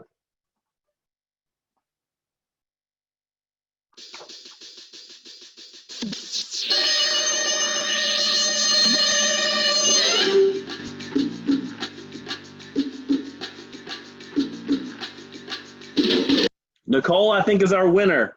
Angie and Amanda, help me out. Make sure you give Nicole her credit in the chat. Congratulations, you are exactly right. That is Mission Impossible, but this is not an impossible mission. Virtual teaching, flexible teaching, remote learning is not an impossible mission. And one way that we can set ourselves up for success is to really think ahead for some problems we may encounter. One huge step in preparing yourself for virtual teaching is to think through space. I know that sounds like a little bit crazy, but just think about the hours and the agonization that teachers go through in setting up their physical classroom spaces for kids each year. We need to put that same thought and care and attention into what our virtual teaching space from home is going to look like. So some things that I recommend: think through spaces for you to stand and spaces for you to sit, because you've got to be able to move around within your day so that you don't become static, so that you don't become flat. Also be mindful of your teaching background. I'm a huge fan of using virtual backgrounds. However, they're very challenging, as I'm sure many of you have encountered, because in virtual teaching, it restricts your ability to kind of hold something up or to demonstrate on screen, because that virtual background is kind of crazy. So even though that laundry might be piled up in the basket behind you and you're hiding it with a virtual background, it also restricts your ability to flow. So instead, what I ask teachers to consider and think about is having a wall behind you, but don't put yourself against the wall. Be spaced out a few feet, and then kind of float your desk or your work area or your table that stands sort of in the middle of the room. And also be mindful of organization. Everything you need to teach should be within one reach grab, or you don't actually have to leave the screen. and then be mindful of light. So this is kind of what a sample setup might look like. I like this picture for some reasons, and I don't like this picture for other reasons, but it's the best I could find to sort of emulate what I'm going for. So I love that the desk is floating sort of in the middle of the room. I love that there is a white screen behind for turning and teaching. What I would also recommend is in front of this desk where the teacher would be looking out into the room. I am a big fan of lighting so that kids can see my face and kids can see my facial expressions. And so that I also have enough light for both task light and for like, think of like studio lighting, if you will. And so I grabbed a like $25 IKEA, 3 lamp standing component that just stands in front of my desk, and I can point one light kind of up and away, one light kind of pointing down towards my desk, and then one light kind of pointing around my face to frame me, so that when I am teaching virtually or remotely, I sort of feel like I'm in a studio. I'm in a space where I feel like I'm prepared to teach and where kids can be prepared to learn. So that's our first one. Another thing I want you to do is to encourage families to create a learning space at home. There's a great example. We're running virtual summer school in Rock Hill right now. And I was watching a classroom lesson last week, and there was this precious little first grader. And to watch her on video, she is attentive. She's making eye contact. She is fully engaged. And then the teacher called on her and unmuted her microphone, and it sounds like the end of the world in her living room. Like someone in the family was like watching like some sort of Mission Impossible movie or something. I hear dogs barking, I hear telephones ringing, and I'm just thinking, how in the world is she focused on what she's trying to learn and do? So we really encourage families and encourage teachers to talk with families about creating learning spaces that are not in high traffic areas in the home. One way that I've seen some teachers do this, which I thought was really cute, is they sort of ask families to submit a picture of their workspaces, and they highlight a workspace of the week. And so you'll see pictures and that type of thing. So workspace of the week is a really helpful trick as well. It's time for our next one. Here we go.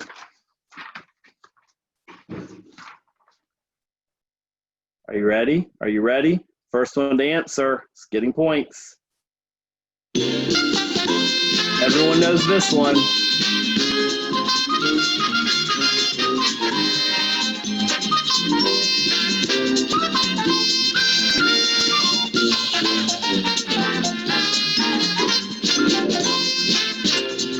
You guys are awesome.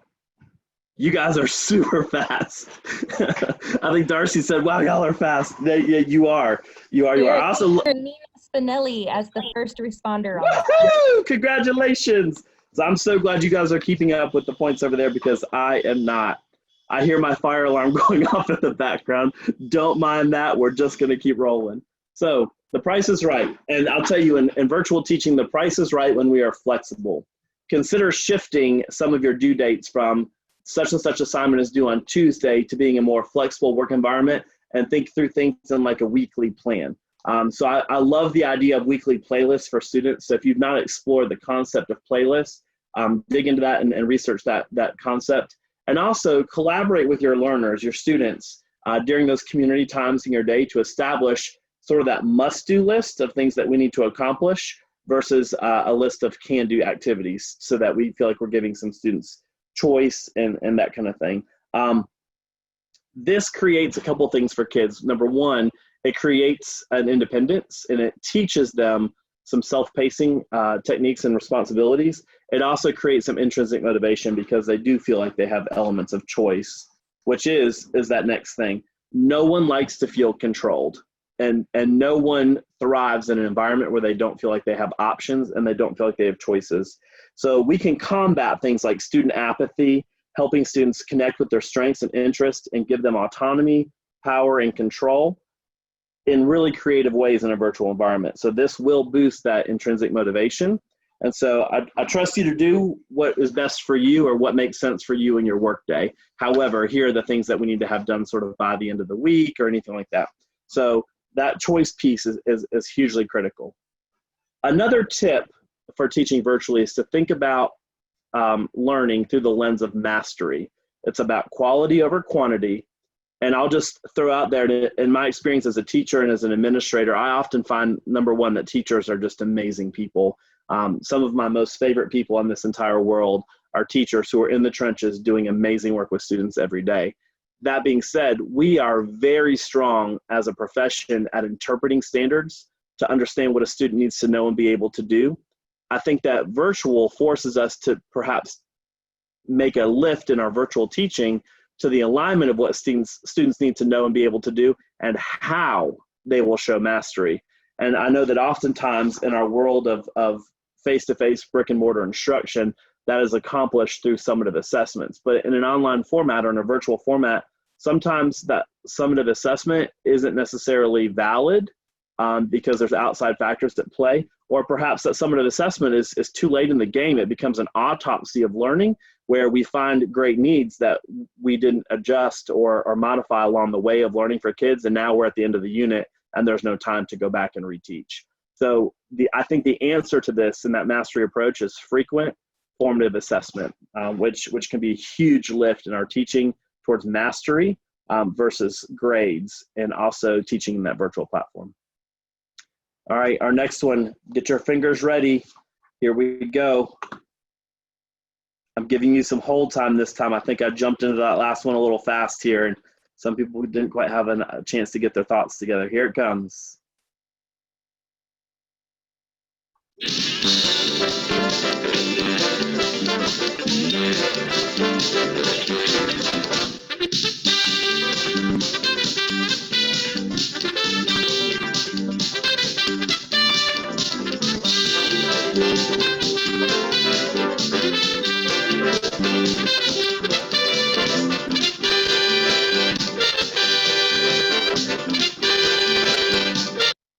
Okay, I am loving this. You guys are so fast. And I have to give a shout out. Where is she? Let me go back up. Lynn Howard, you were not the first to respond, but you get points from me just because I can tell by that typed response, girl, you were trying to get it in fast. So kudos to Lynn. Angie, Amanda, who was our winner that time? We have Kimberly Jeter as the first response.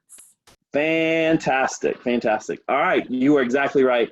That one was the one and only Family Feud. And sadly, even in a virtual environment, we're going to sometimes have family feuds within our communities. And so I know that many of our schools across the state and perhaps your school are utilizing and implementing PBIS practices, that positive behavior intervention systems or strategies in your school to promote praising and celebrating kids when we catch them doing things well or doing things that we ask them to do or meeting expectation versus dogging them or calling them out or singling them out when we see undesired behaviors. So we use that positive intervention to wean and change behaviors rather than using a negative redirect as often as possible.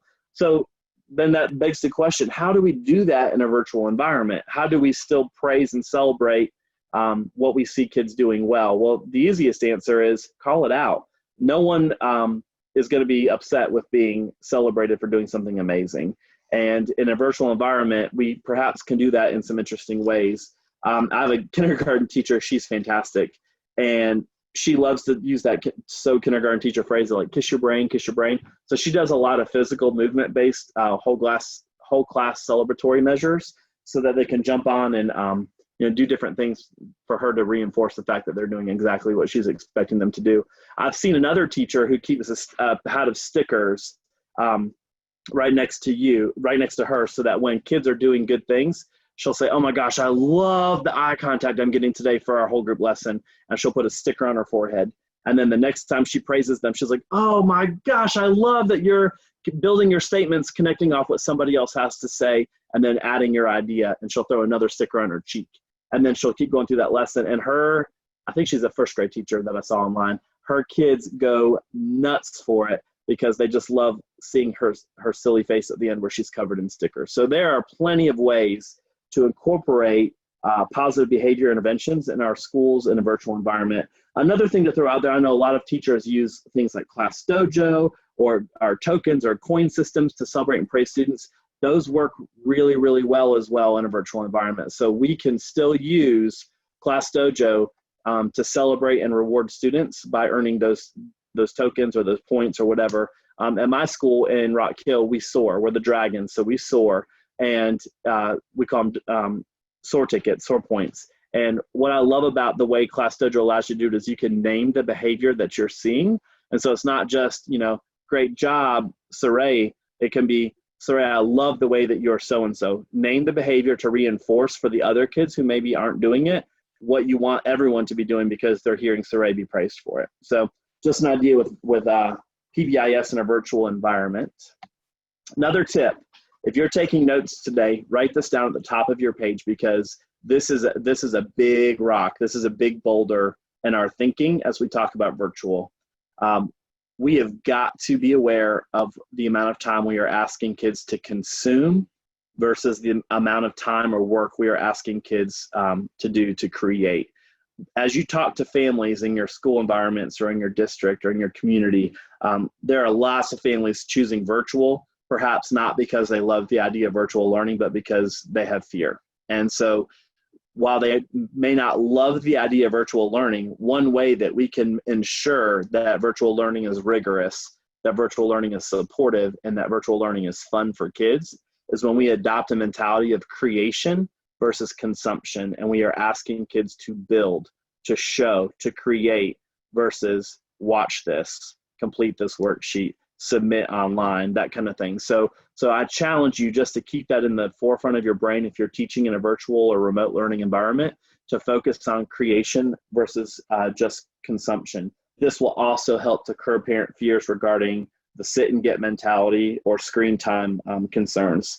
So really challenge yourself to think, how can you take consumption work to creation work? If you're an iPad district or an Apple district, one of my favorite tools just to give some actionable tips or strategies, I love EduCreations, which is just an interactive whiteboard app that allows kids to record their actual annotations along with their voiceover. When I was in the classroom, I use this often with my students, where instead of giving them 10 problems for homework or even 15 problems for homework, I might give them 5 problems specifically targeted because they measure different types of work. And I would say, but rather than doing this problem on paper, I want you to record yourself doing the work in EduCreations and do those 5 problems and talk me through your thinking. This did a couple things for me as an educator. It was called EduCreations. I'm trying to watch the chat while I'm talking here. EduCreations, and Gina's got it exactly right.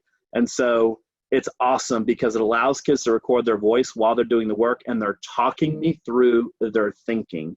So I don't need 10 examples. I don't need them to do a worksheet or a demonstration of 20 items to understand where they are in their conceptual framework regarding a topic or a strategy. If they do 2 or 3 problems for me and they talk me through their thinking, it becomes glaringly obvious to me where there's misconceptions in their learning or where I need to do some targeted teaching in Tier 2 and Tier 3. So really push yourself in the idea of creation versus consumption. And there's lots of tips and tricks out there, EduCreations being one of them. I love having kids record their work and record their thinking. They're also absolutely adorable when they do this. So I work in the elementary sector because they take on the role of teacher, and it's hilarious to watch them goof up and say oh wait, hold on, let me go back and erase that. Yep. Oh wait, I erased the whole problem. Yep, sorry, let's start that over. So it gives them some of that real life application that we live through every day as well. It's time for another one. Get your fingers on the buzzer, get ready to respond. I will admit I did not know this one in my planning for today. So if you know it, you're better than me, but here we go.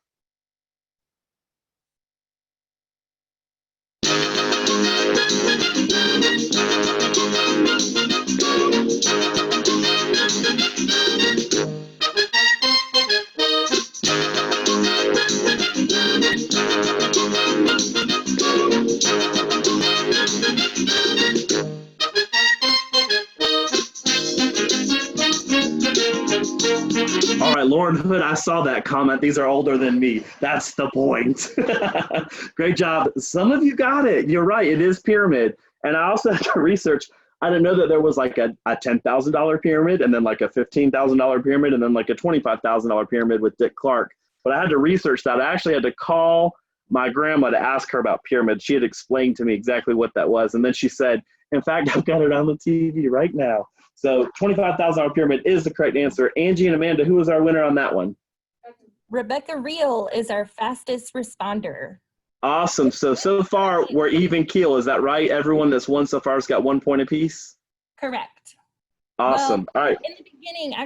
In the beginning, Derek, we had a tie for first. So nice. There was also Jonathan Tedditon was tied with Nicole on that first one. So yes, All right, but well- everyone 1 point.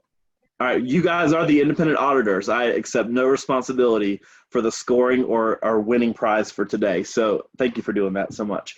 So I chose $25,000 pyramid for this question because, for this tip, because this one's a big ask.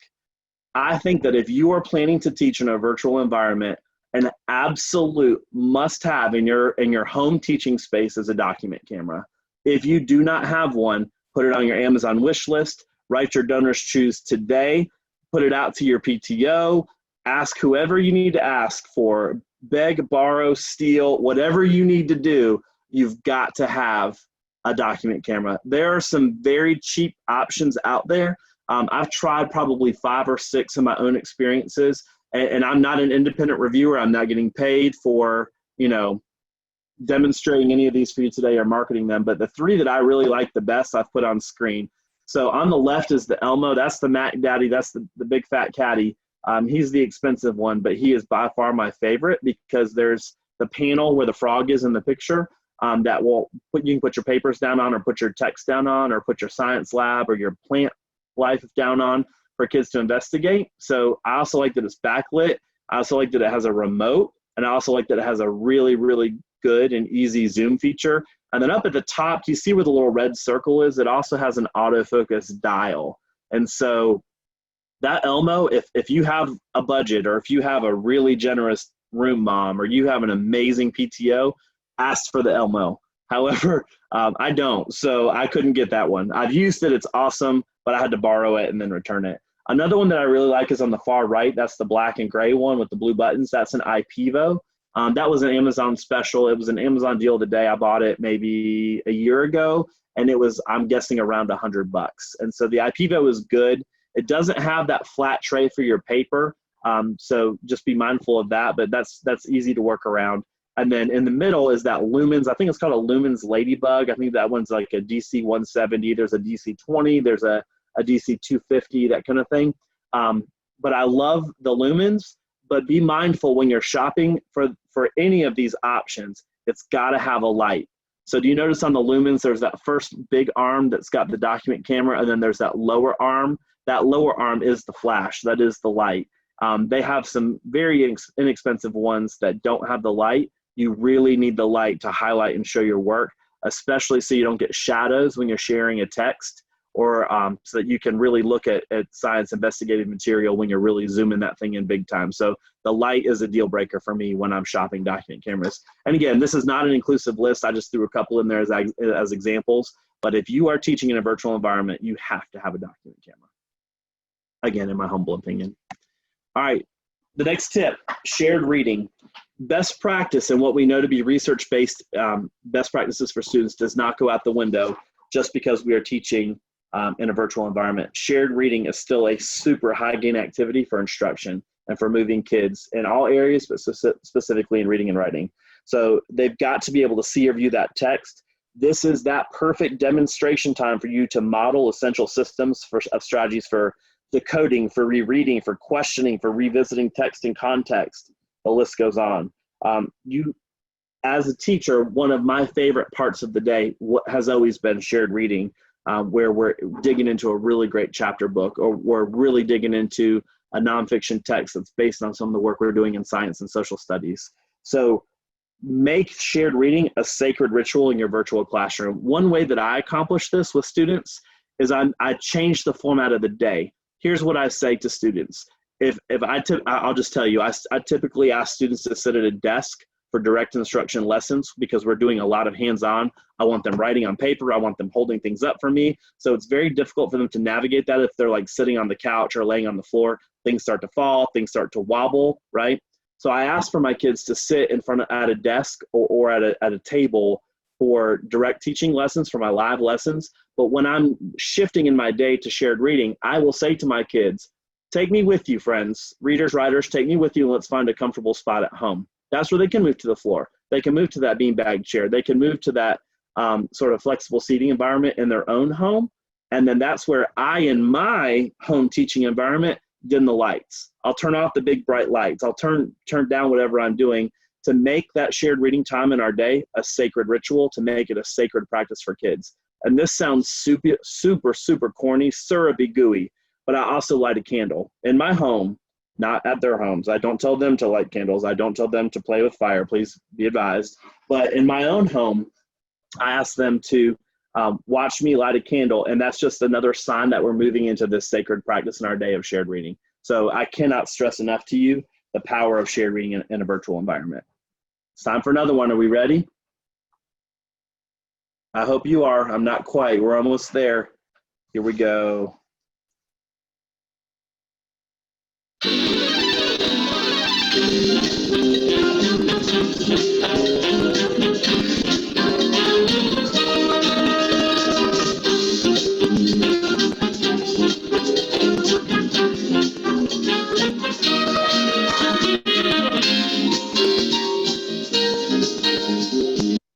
I was watching that time. Angie and Amanda, I think Leslie Hatchell got it. Am I right?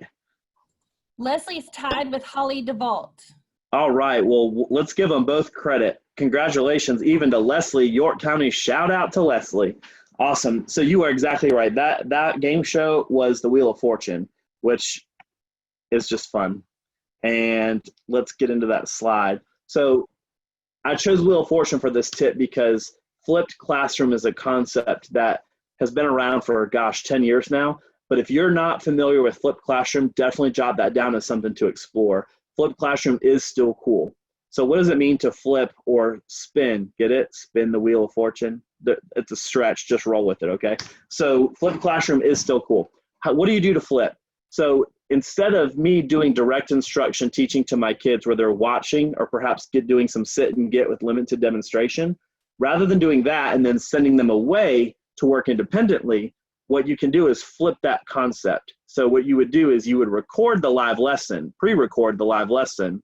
Kids would watch the live lessons offline where they don't need as much parent support because they're just watching you teach. They can still do examples on paper. They can still try things with you. You can still talk to them in those pre-recorded lessons as if they are in front of you, but they're watching the lessons offline. So then when they are with you during your live lesson time each day, you're actually doing that extended practice or that group practice together. So the modeling I'm giving them is done offline in video, and then the we do, and then the you do, the independent piece is done during the live teaching time. So essentially you're flipping or spinning that instruction. Great instructional practice. In different environments, the applications are different as well, but you can still utilize a workshop approach while also flipping your classroom or flipping your instruction. I do want to also offer this as a suggestion as a hybrid. There is what I would consider or suggest to be a modified flip, which means I might still teach that live lesson with whatever kids can be on at the time of my live lesson. Like let's say I start math at 8 a.m. and I've got a class of 20.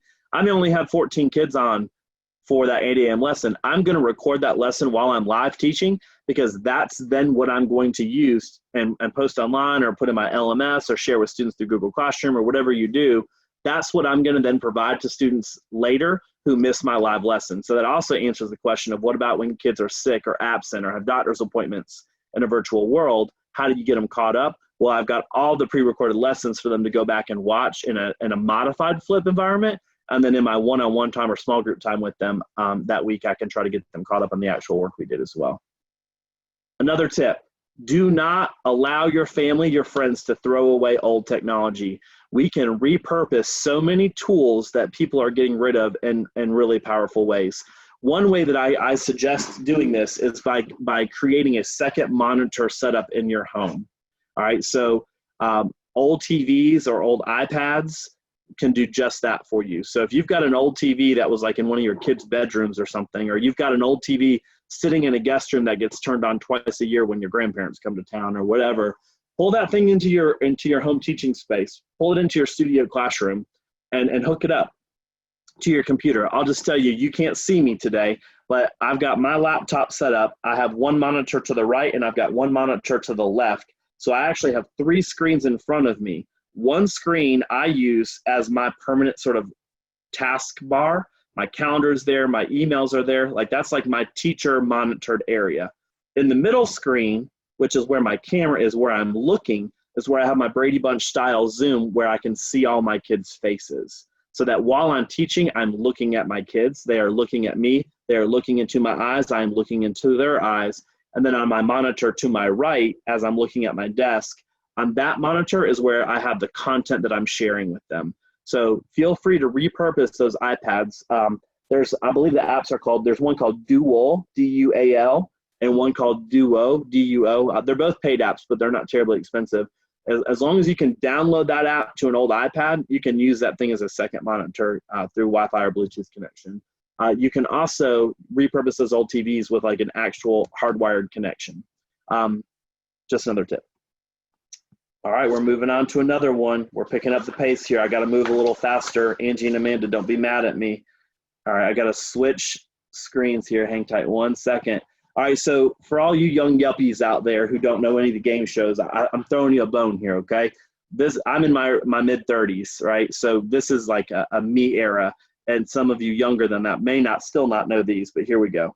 Let's try the next one. Fingers ready. It's a rare condition this day and age to read any good news on the newspaper page. Love and tradition of the grand design, some people say is even harder to find. Well, then there must be some magic clue inside these gems. Awesome. Angie and Amanda, hook me up. Who is our winner this time? The answer is Full House, right? No, what are you? Amanda, I thought more of you as a person. The answer is Family Matters. Oh, well, in that case, Amanda, I think you need to take a timeout and go stand in the corner in shame. yeah, I do not get a gold star on my forehead. I'm sorry. So the winner of that one with the correct answer is Amanda Walker. Amanda Walker, congratulations. I don't know if any of you are also in your 30s. Do you remember TGIF, Full House, Family Matters, Step by Step? It was like Friday Night Palooza. I would have my mom order a Bigfoot pizza. I had a good week at school. You remember the Bigfoot pizzas? And then invite a friend over and TGIF all the way. I have some comrades in arms here. Caitlin, yes. Okay. All right, sweet. So I understand the confusion, though, because they came on back-to-back with Full House. Do you remember? Who doesn't love Urkel and that little three-wheeled car he drove around with his glasses and his cheese? But anyway. So shout out to all my Full House people out there. I feel you. It's an easy confusion. I totally get it. All right. So Family Matters. Family absolutely matters. It says I'm muted. Give me a shout. Can you hear me in chat? Yeah, okay, we can good. hear you. Okay, good. For some reason it popped up and said I'm muted. I have no idea why, but we'll roll with it. Family does matter. Community is our #1 priority. Relationships over content. I cannot say that enough. So whether you are face-to-face, whether you are partial day, whether you are C day, A day, B day, rotation, virtual, remote, learning packets, whatever you are doing, do not forget who you are as a person and as an educator. We take care of people first, we educate them second. And so one way that we can do that in a virtual environment is to create a family feel, to create community time in our day.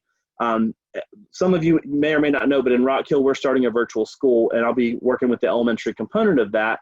And one of the non-negotiables for me in a virtual environment is that we have to have a community time, a family circle, a morning meeting every morning as a staple in our day. We have to start our day that way.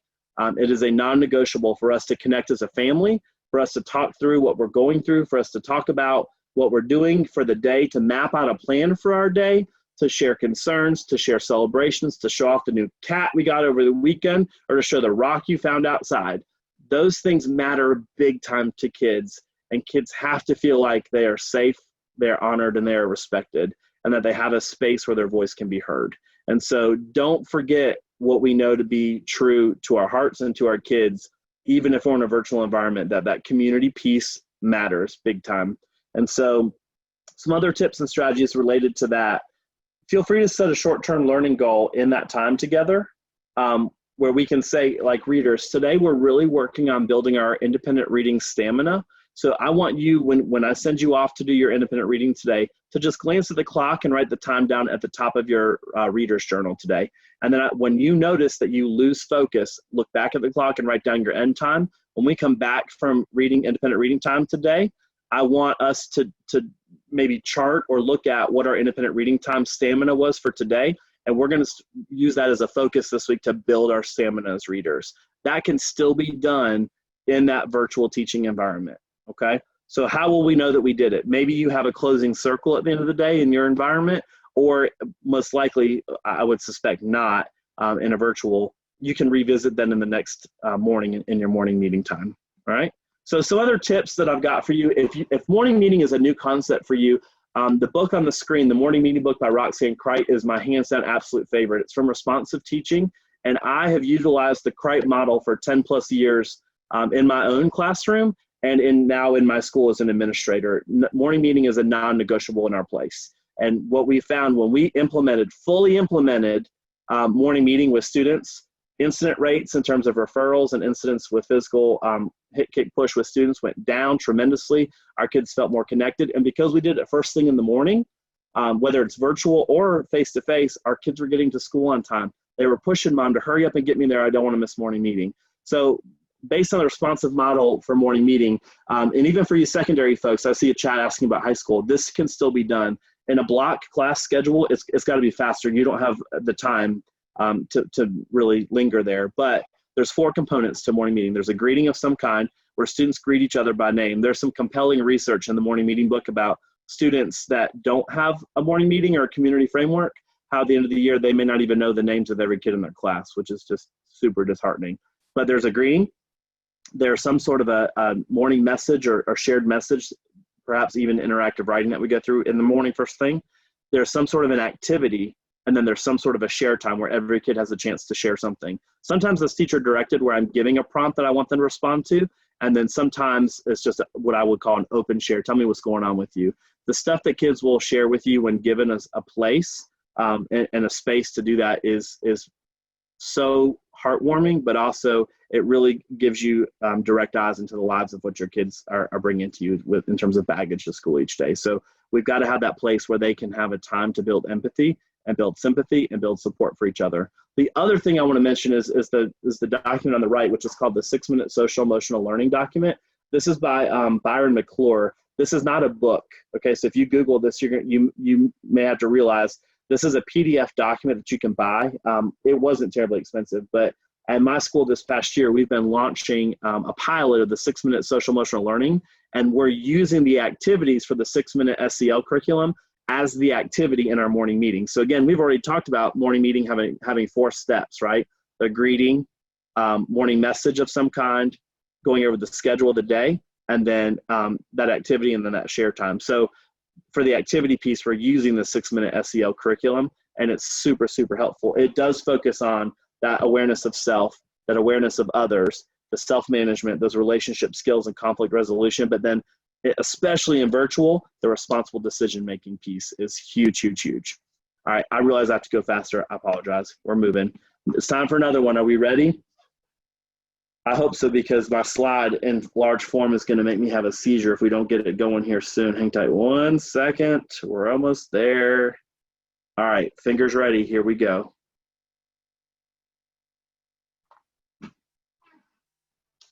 It's a rare condition this day and age. Wait, I messed up. You already did that one. Let's do it again. False start. Showing off with guess what? It's still not Full House there, Amanda. All right, here we go. Let's try it again. My bad. Teacher blooper. Roll with it, okay? Now this is a story all about how my life got flipped, turned upside down, and I'd like to take a minute, just sit right there. I'll tell you how I became.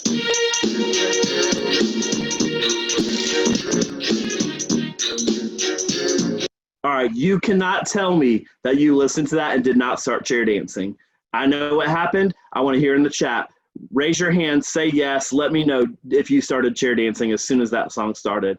I totally started jamming. Our whole room was chair dancing. That's exactly right. So Fresh Prince of Bel-Air is the answer. Angie and Amanda, let me know. Oh, so Melina sung it too. Melina, I wish I could unmute you and let you hear you rap the whole thing for us. I've got most of it. I messed up a little bit in the middle, but I've got most of it. All right, Amanda, Angie, who was our winner that time? We're seeing Madeline Moffat as our first correct answer. All right, well, I'm glad you're keeping up with the points because I am not. So that's exactly right. Fresh Prince of Bel-Air is the answer. Keep it fresh, people. Nobody wants to come to school when it's boring. Get creative. Think outside of the box about how to be foolishly engaging. Dress up, dance, have a spirit day. Make it fun for kids. Make it to where they cannot wait to come to your virtual classroom space. You may not share the same belief, but I will tell you that when I went from face-to-face teaching to virtual teaching, I felt like this burden sort of lifted off my shoulder. I wasn't concerned about where's the emergency bag? Do I have my roster in case there's a drill? Oh my gosh, what time am I supposed to send so-and-so to the nurse to take their medication? Oh my gosh, how am I going to check that email from that mom?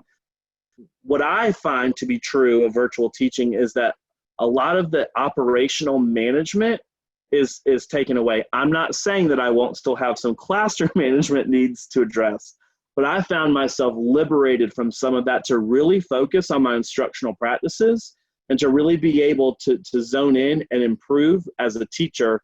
And the number one area in which I tried to do that was in the area of engagement. Some tips or fun things to do.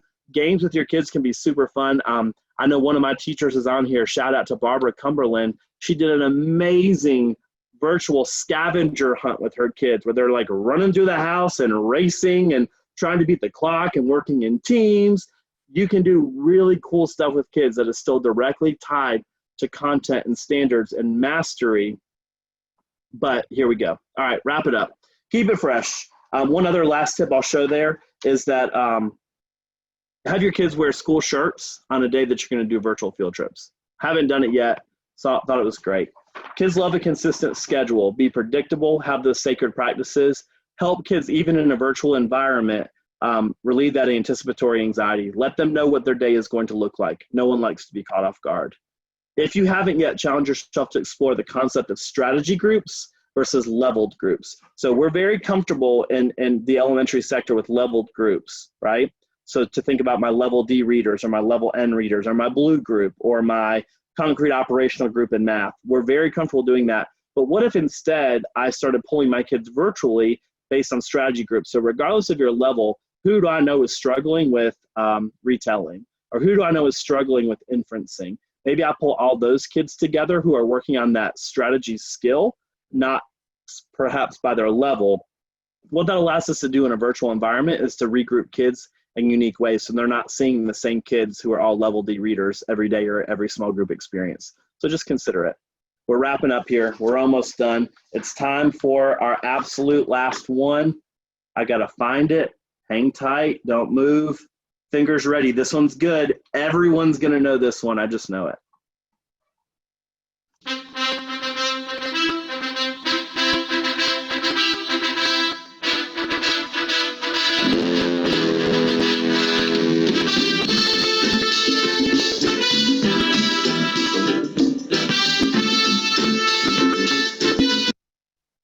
Rocky is the right answer. Angie and Amanda, who won this time? Jody Riley. Jody Riley. Rocky is the right answer. And I included this slide because my last tip for how to be successful in navigating virtual remote learning is your mindset. Your mindset will make it or break it. Your attitude, the way you show up to teach, the way you show up to work with kids each day, even in a virtual setting, is the number one ingredient for success. So I wish you well this year in your virtual teaching, if that's what you're doing. I wish you well if you're doing a hybrid or face-to-face or modified, or if you have to go virtual again. Just know that we can survive this. This is not a mission impossible. We can do it. Thank you guys. Have a wonderful day. We'll call this our Environmental Education Showcase, so you'll get to hear about some other programs from around the state. Hello, everyone. Stacy Washington here again from the South Carolina Energy Office. And I want to say, Derek, that was awesome. Great presentation, chock full of great information. And now you have to hear from the Energy Office. So next slide. So I just wanted to give you a little idea of what the Energy Office does. And I'm not going to read out everything on the slide, but I do want you to know that we are within a state agency, the Office of Regulatory Staff, and we are fully funded by the Department of Energy. And one of our things that we do is education and outreach. Education and outreach to teachers, to the community, to energy managers, to legislators, whoever it is, we are there to do that outreach. Next slide. So what do we offer? And I'm going to go through these really quick, so hopefully you'll be able to catch it, and we'll have these slides available to you after the presentation. Energy education news. I send out a newsletter, or not a newsletter, but an email every month with just energy education information. If you would like to be added to that, my information is at the end of this presentation, and you can send me an email to be added to that list. So some people were asking about funding opportunities that are out there for energy projects. I send those out in that information. I also send that out through the EASC listserv. So those are a couple of ways you can find out about funding opportunities. And I'll talk about some more later as well. We have new K-12 energy lessons that we are working with Greenleaf on in this coming school year. So those will hopefully be ready for the next school year, if not sooner. We also do energy assessments at schools. So if you would like to have that done by our office for free, we are available for that as well. We can also speak to your classes. And we already talked about the Energy Stick. Next slide. I just wanted to give you all some links to some resources that you can refer to after this presentation. These are some of my go-to websites, and I wanted to share those with you. The NEED project is really great. They have a lot of lessons, awards, and training information there. If there's anything that you need or any type of information you would like to see that we can provide, please let me know and we can get that out there. The Department of Energy has some great information as well. They have a STEM Rising website, and they have a newsletter that comes out that has a lot of information and opportunities as well for energy education. They also have some great Energy 101 videos on specific different energy sources that you might be interested in to share with your students. And the Energy Information Administration as well has a lot of information on their website for kids and with lessons and things like that, and also data and information. So if your students are doing projects and need national energy data, that's available there, as well as statewide data. Next slide. I just wanted to let you know some Energy Office resources. The websites for the Energy Office were in that video, and here's some links to those. We also have an education page, so click on there for some more links to information that might be helpful for you. People were talking about funding opportunities. We have a loan program that you can use for solar, transportation like EV or alternative fuels, and energy efficiency projects, solar, you name it, you can use that loan for that program. It's a 1.5% interest rate loan. We also have a grant that is available. It's a mini grant, so it's $5,000 to $10,000, and actually the grant is open now and closes Friday, but this grant is available every year starting July 1. You can put in your application for that grant, so be thinking of projects that you can do in this next year if you're not able to get yours in by Friday. We also have a data site, South Carolina specific energy data, so if you would like to have that available to you for your class or for students doing a project, that is available there. Solar information on the solar site for with data as well, and information on solar in South Carolina. And then our clean transportation site that talks about alternative fuels, EVs, natural gas, propane, and things like that. Next slide. And then I wanted to spend a little time here talking about our brand spanking new, hot off the press, energysaver.sc.gov website.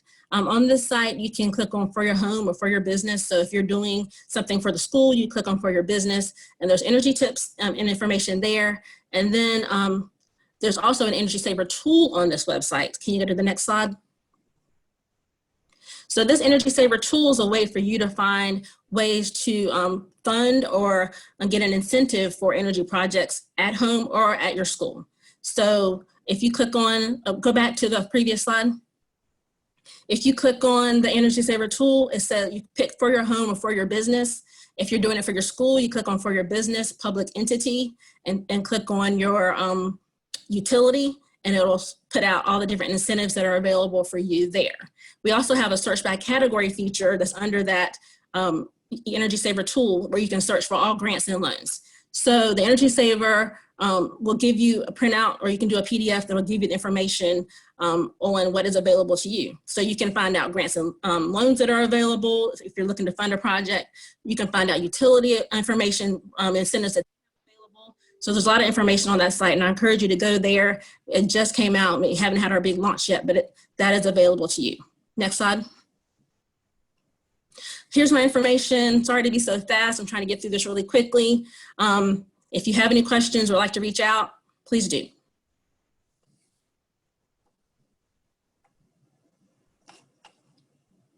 The South Carolina Adopt a Stream program is a community of individuals, associations, agencies, neighbors, and friends, but most importantly, volunteers who care about water quality. Together, we monitor South Carolina's freshwater streams by recording levels of bacteria, monitoring chemical parameters, and surveying communities of macroinvertebrates statewide. By becoming a South Carolina Adopt a Stream volunteer, you make an impact by providing valuable baseline data on streams that may not be monitored otherwise. This gives you the ability to see trends over time and identify or report problems in your community. Physical, chemical, and bacteria monitoring are done monthly, while macroinvertebrate monitoring is done quarterly. South Carolina Adopt a Stream volunteers may join the program by first attending a free workshop where our certified trainers teach you about water quality testing methods and take you out into the field for hands-on learning. You can sign up for our e-newsletter at www.scadoptastream.org to be notified when the next workshop is announced or learn more about the program. The South Carolina Adopt a Stream program is a great way to get outside and have some fun, while increasing the awareness of water quality, learning about tools used to monitor water quality, encouraging partnerships between you and your local government, and by collecting valuable baseline data to make observations about a stream you love. Find out more by visiting our website or contacting our South Carolina Adopt a Stream state team.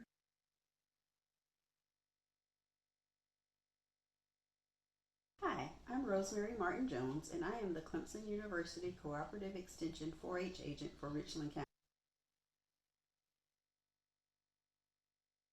County. 4-H is the youth development program of the Extension Service. South Carolina 4-H offers resources and programming in the traditional areas of agriculture, animals, and personal development. However, we also offer STEAM, natural resources, leadership, and healthy lifestyles programming and resources. In addition to 4-H clubs, school enrichment and after-school programs are available. We offer hands-on, standards-based, fun activities to supplement teachers' lessons. These programs are available in person, virtually, or a combination of the two. To find out more about 4-H in South Carolina, or to contact your local 4-H agent, go to clemson.edu/extension/4-H. Allow us to help you make the best better. Enjoy the Take Action SC conference. Hi, my name is Matt Schneider.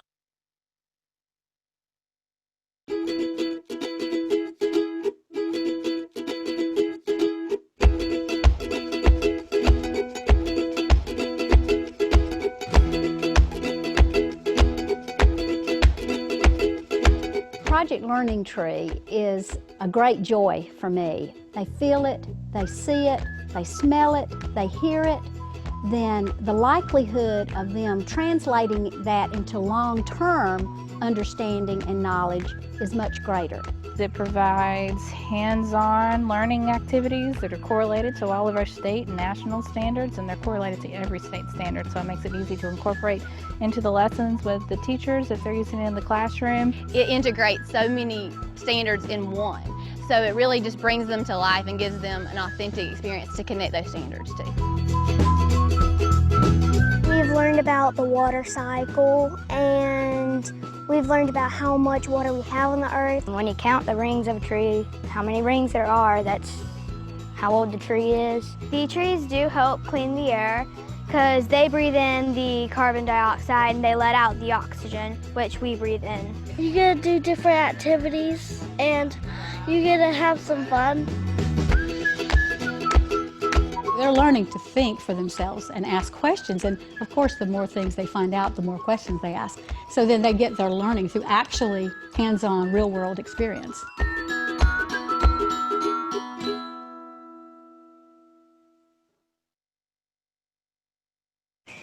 Hi, my name is Matt Schnabel. I'm the South Carolina Project Learning Tree Coordinator. And I'm Beth Foley. I'm the Assistant State Coordinator. We offer professional development workshops in person, blended, or online. And we are able to offer these free of charge through grant funding for in-service educators if their school district or school requests it, as well as college students studying natural resources or education. Please visit our South Carolina Project Learning Tree webpage or our Facebook page for more information about our program and news about our upcoming workshops. Thanks. Thanks.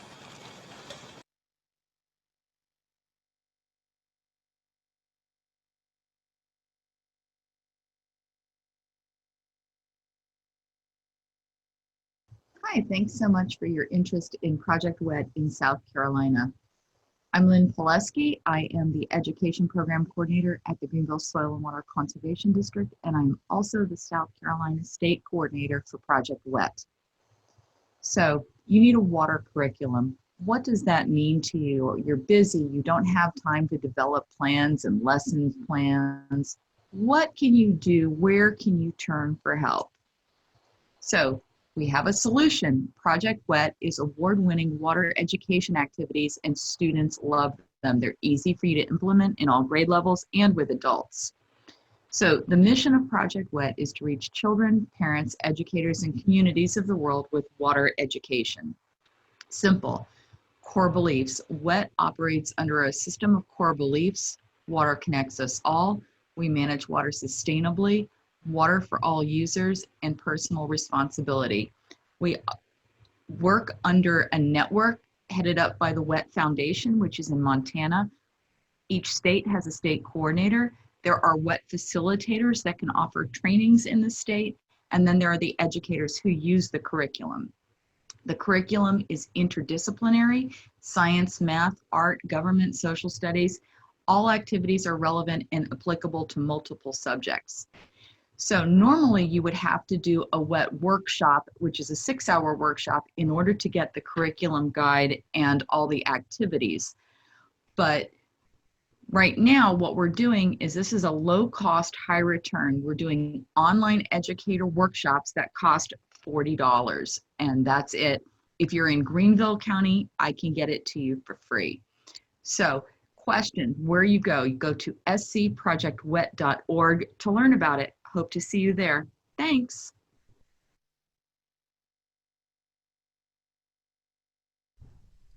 Hi, I'm Chanda Cooper, Education Coordinator for the Richland Soil and Water Conservation District and current President of the Environmental Education Association of South Carolina, or EEASC. EEASC is excited to be a sponsor for today's workshop. I'm here to tell you a little more about the organization. EEASC is a nonprofit professional organization whose mission is to connect, support, and equip environmental educators. Our target audience includes formal and informal educators working in classrooms, parks, nonprofit organizations, academic institutions, and government agencies. EEASC is the local affiliate of the North American Association for Environmental Education.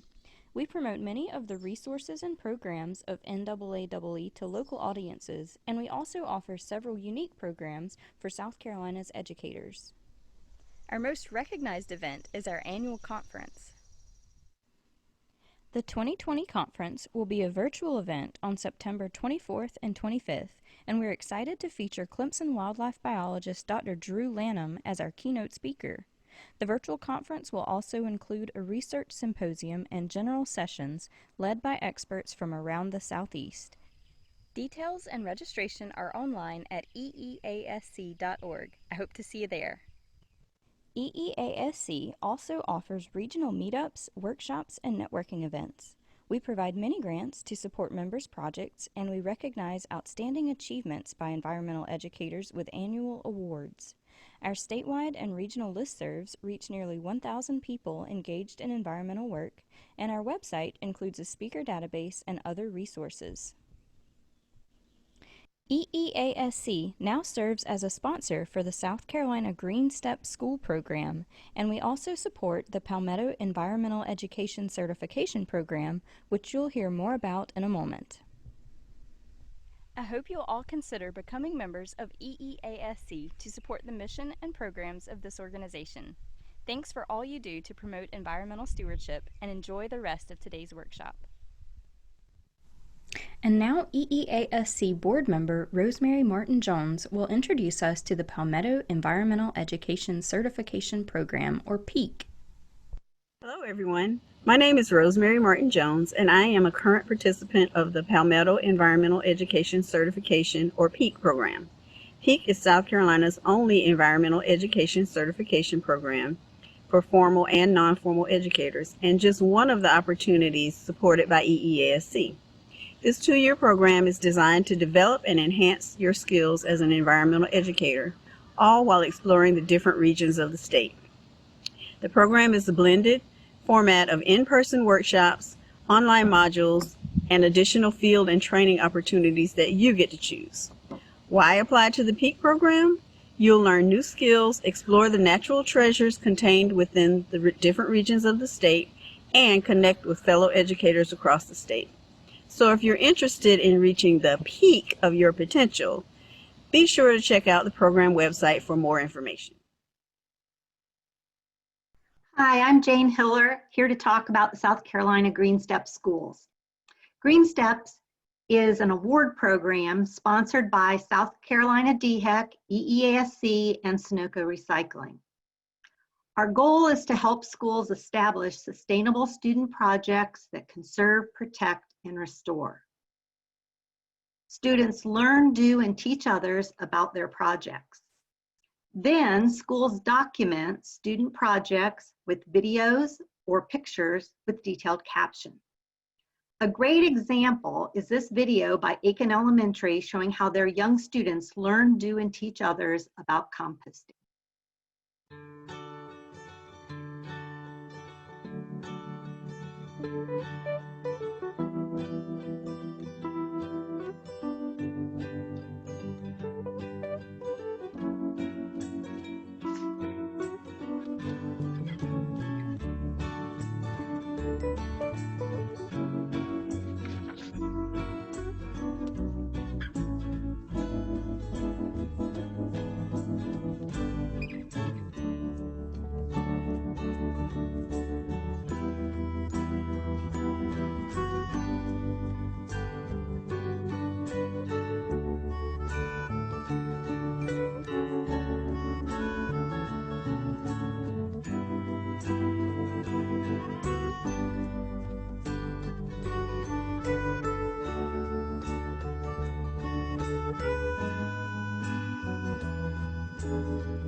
How about this fun video by Ebenezer Middle School teaching about a range of environmental topics?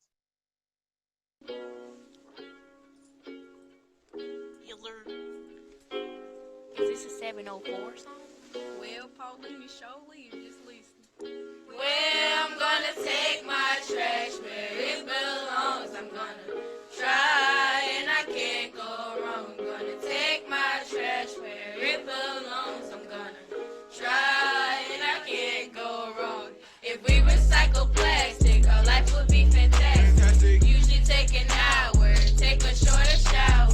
You should plant some trees, make the earth more green. There's a Dr. Highway, now you see it my way. Reduce, reuse, recycle. Reuse, recycle.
recycle.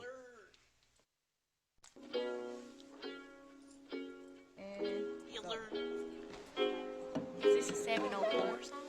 Well, Paulina, surely you just listen. Now, let's take some time to recognize the educators who earned Green Step Awards this year. This year, 40 schools and 34 mentors in 12 counties made this program happen. We had 26 on-the-ground local mentors in these counties: Aiken, Beaufort, Charleston, Florence, Greenville, Greenwood, Horry, Lexington, Oconee, Richland, Sumter, and York. We also had 5 regional mentors, including Keep the Midlands Beautiful, South Carolina's Department of Natural Resources, South Carolina Forestry Commission, and the South Carolina Wildlife Federation. In addition, we had 3 statewide mentors, including DHEC's Bureau of Air Quality, South Carolina Energy Office, and Sunoco Recycling. To earn certification, schools must sustain 2 model quality projects in each of our 3 categories: conserve, protect, and restore. This year, 14 elementary schools earned that certification: A.C. Moore, Aiken, Burgess, Dutch Fork, Corley, Harmony, J.B. Edwards, Condor, Lake Carolina Lower, Oakview, Reach Homeschool Group, Pleasant Hill, St. John Newman Catholic School, and Taylor's.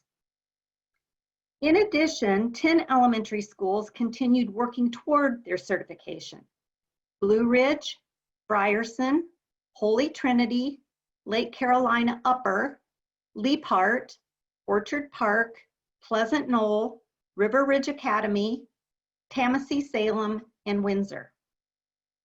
At the secondary level, 7 schools earned certified status: Irmo Middle, Ocean Bay Middle, Sneed Middle, St. Joseph Catholic School, Irmo High School, Walhalla High School, and White Knoll High School.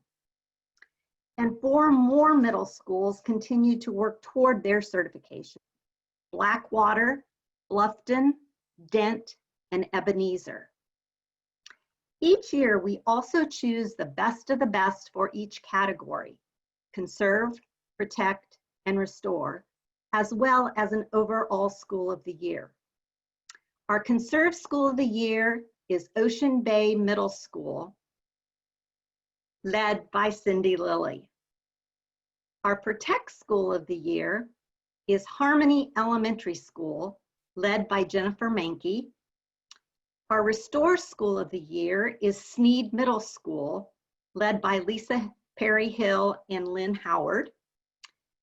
And our overall School of the Year is Irmo High School. They were chosen because such a variety of teachers and groups of students participated: IB, special needs, ROTC, photography students, and service clubs. These students carried out and documented projects at school, in their community, and at home. Our 2020 Mentor of the Year goes to Linda Byers, who was instrumental in connecting all the participating members at Irmo High School into a cohesive Green Step team. Congratulations to all of our partnering students, teachers, mentors, and sponsors for persevering during one of the most challenging school years in recent history. If you want to join our initiative as part of a school team or as a mentor, please visit greenstepschools.com, watch for our upcoming virtual train and update session in the fall, and feel free to contact me at jane.hiller@sunoco.com. Thank you.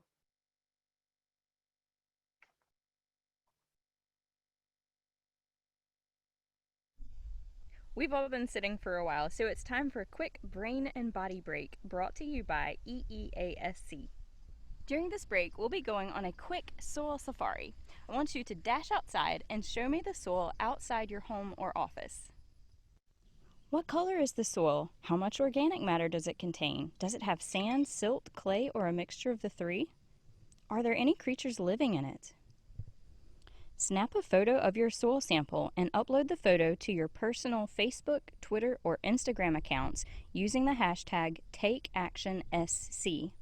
Make sure the privacy settings for the post will allow it to be seen by members of the public.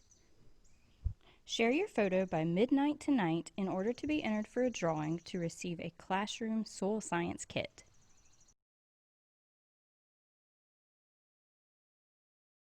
I'm Leslie from Atlas Organics, and basically the purpose of this lesson, the Healthy Soil lesson, is to introduce students to what healthy soil is, the difference between healthy soil and dirt, and why healthy soil is important.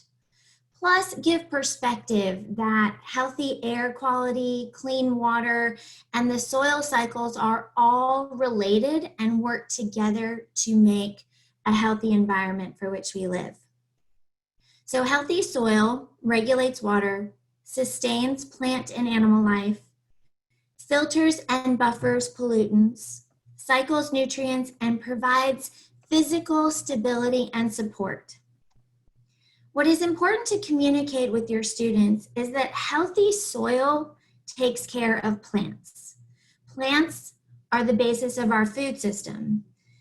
If healthy soil is there, it will take care of those plants naturally so that they can grow, handle threats, and then optimize their production. Healthy soil is an ecosystem. It has living and non-living elements. According to the USDA Natural Resources Conservation Service, there are more soil microorganisms in a teaspoon of healthy soil than there are people on the earth. So there are all these microbes in the soil. They're bugs that we can see, ants, spiders, beetles, millipedes, worms, more. Together, they break down the organic matter in the soil and support its balance. So soil is made up of soil organic matter. And when I say organic matter, it literally just means anything that was once living. That soil organic matter is in different stages of decomposition. And then there are non-living elements, sand, silt, and clay. So I'm going to move into the elaborate demonstration so that we can literally see the difference healthy soil makes when it rains. So I'm going to start my video and go live here. Hello. Okay, so I have got, now this is the elaborate the bread and flour demonstration.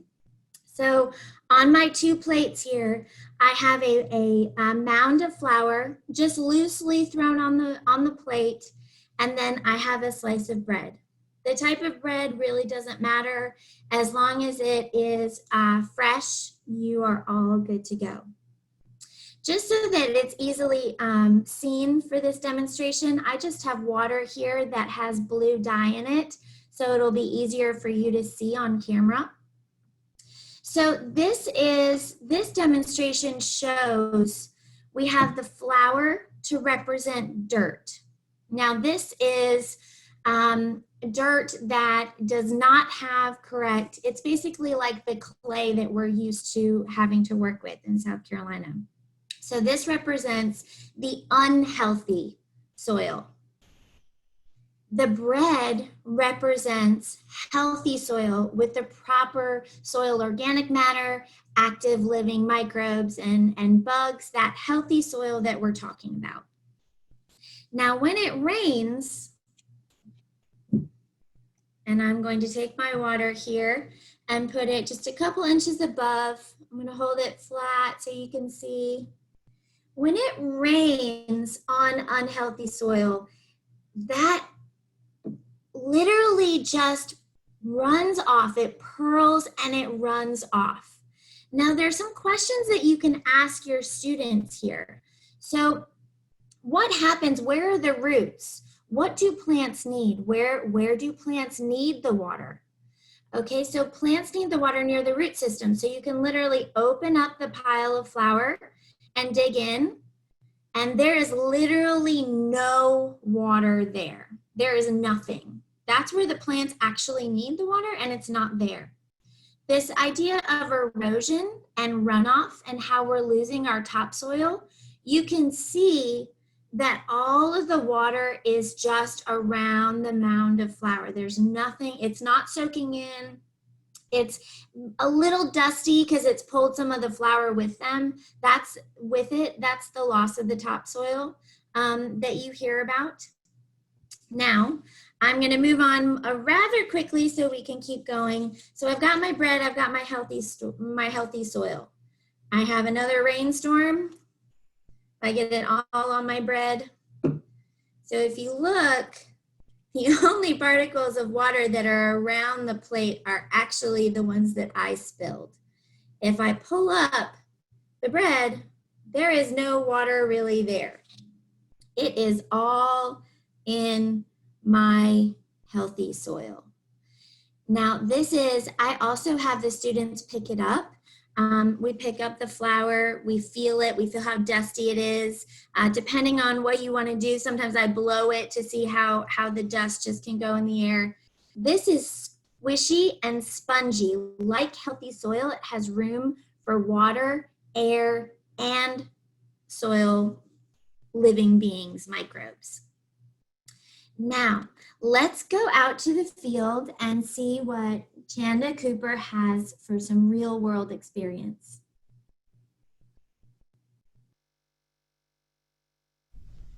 It's me again, Chanda Cooper, representing the Richland Soil and Water Conservation Districts.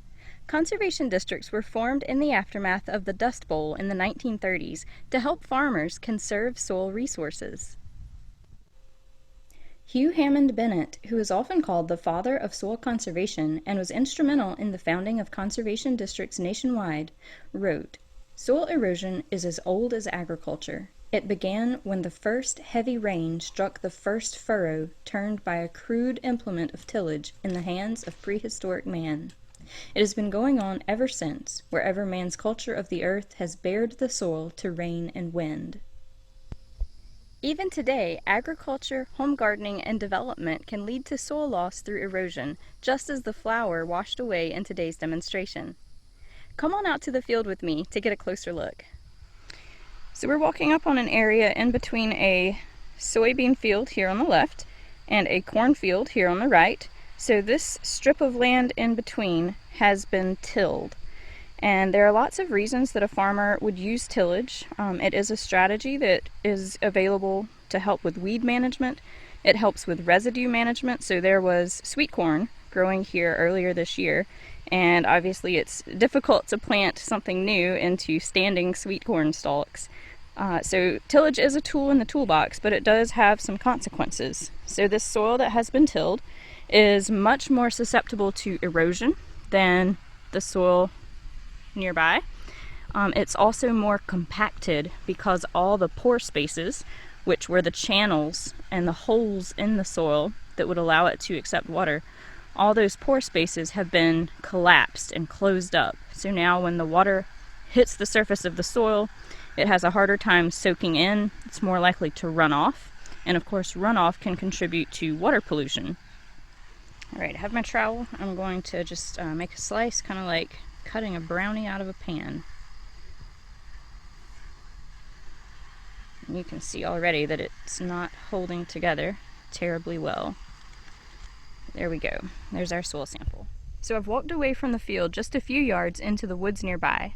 The soil here is the same type of soil as in the field. It has the same composition of sand, silt, and clay.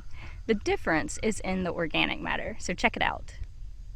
So here in the forest we have trees and vines, and they have roots in the ground, and there's leaf litter. We get a new layer of leaf litter every year as the leaves fall. They decompose, that contributes organic matter to the soil. It provides food for a really active soil community. I can see right now we've got some ant action happening, but there are also earthworms and beetles and spiders and millipedes and centipedes and all kinds of creatures living in this soil.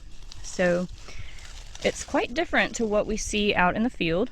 I'm taking my fingers and just pressing on it, and it gives back. So it's not as soft and flowery as the soil out in the field. This soil, if we think back on the demonstration, this is like the bread. So it has structure, it has those pore spaces, it can accept water, and it's going to be much less susceptible to erosion. Let's take a soil sample and head back to the demonstration area. Trowel again. I'm going to slice out a little soil sample like I did in the field a moment ago, and we'll take it back for a little experiment.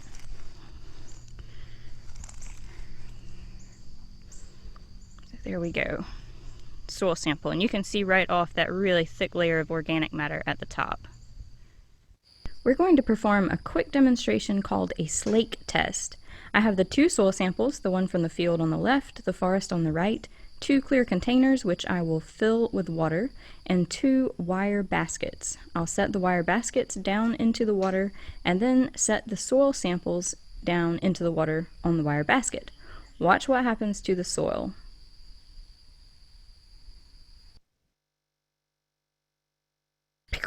Immediately the soil on the left collapsed, it's eroded, you've got sediment pollution. The soil on the right from the forest is holding together beautifully. So we've seen that increasing the soil organic matter can help protect soil from erosion, but how do we get there? Stay tuned for a few principles that will help you and your students increase soil organic matter, reduce erosion, increase the soil's ability to accept and hold water, and also reduce stormwater runoff. The first principle is to keep living plants and roots in the soil.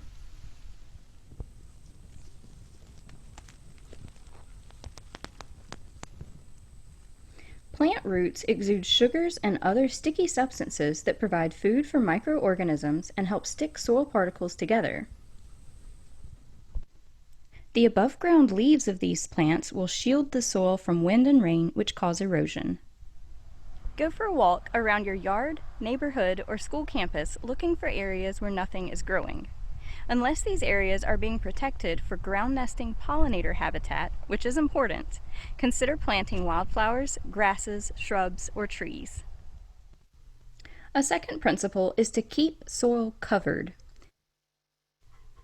By covering soil with mulch or allowing natural leaf litter to stay in place, or, in the case of a farm field, allowing last year's crop residue to linger on the soil surface rather than raking it away or turning it into the soil, you'll protect the soil from erosion, retain soil moisture, and keep the soil cool. As the mulch decomposes, it provides soil organic matter and food for soil organisms. To implement this principle at home or at school, identify areas where plants are not growing and add bark mulch, wheat straw, pine straw, or even gravel as a ground cover. A third principle of soil conservation is do not disturb. Each time soil is tilled, soil organic matter decreases as plant roots, fungal networks, and other organisms are chopped up and destroyed.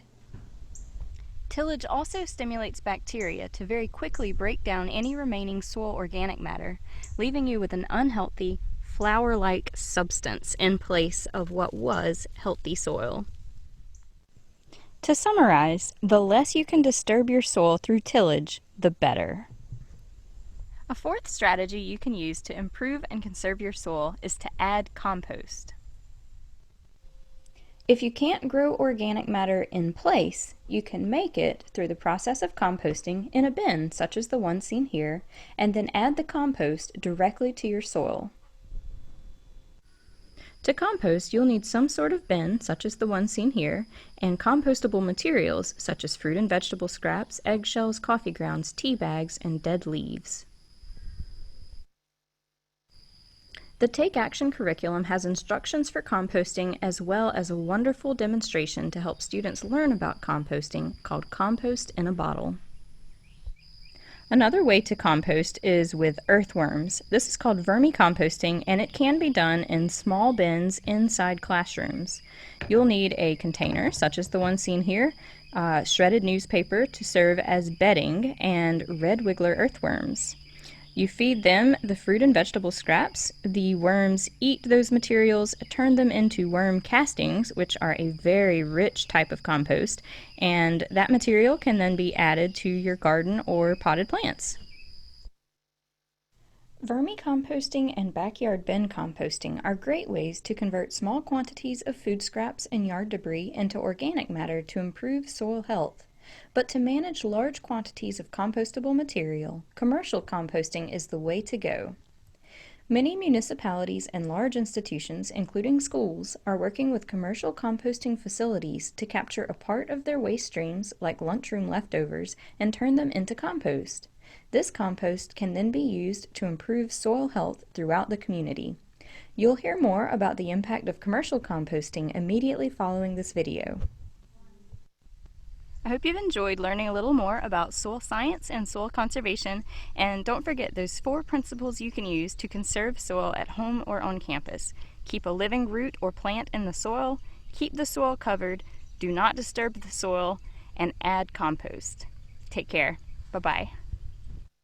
Hey there, this is Leslie again. I am just going to give a quick overview. I get a lot of questions about the difference between commercial composting and backyard composting. The scale and the methods in which commercial composters use just provide quite a few benefits for communities, municipalities. They can handle they're built to handle large feedstocks of material, including yard waste from the local area. Next slide. One of the other benefits is what can be composted at a commercial facility. So for instance, with Atlas Organics, certified compostable products, all fruit and vegetables, scraps, grease, meat, cooked meat, dairy, all of that can be composted through our commercial composting process. Next slide.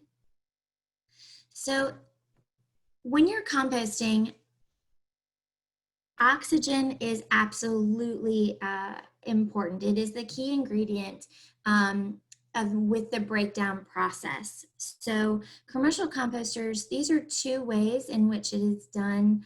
On the left, you have a windrow turner. So that's basically just a machine that rides up and down the compost piles and turns the material to allow oxygen to reach all areas within that pile. On the right, Atlas Organics uses something called the extended aerated static pile method. So we actually oxygenate the piles from piping that's located underneath the pile. Next slide. Temperature monitoring. So commercial facilities are regulated. Our facility, for instance, is regulated by DHEC.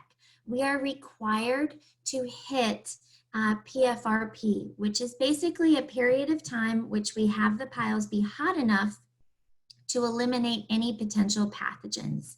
And this is also the reason we can take cooked meat products, dairy products, and things that you cannot do at home. It also increases the breakdown time, so we can make more compost in a shorter amount of time. Next slide.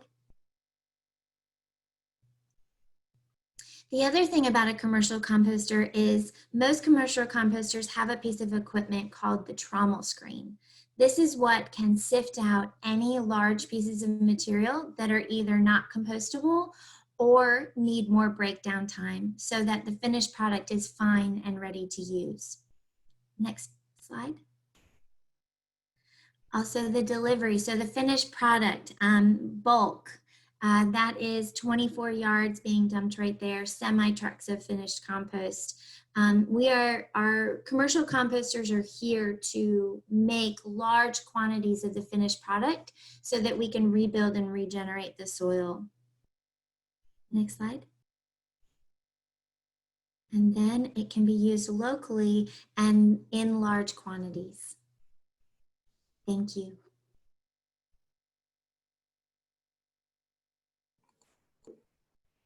Thank you, Leslie and Shanda. And as we wrap up our soil lesson, you can see here, as with every other lesson in the curriculum, the science standards are in the back. Please keep in mind that though these lessons are correlated to certain standards, you will also see in the extension activities, they may reach beyond those grades and provide activities for other grade levels.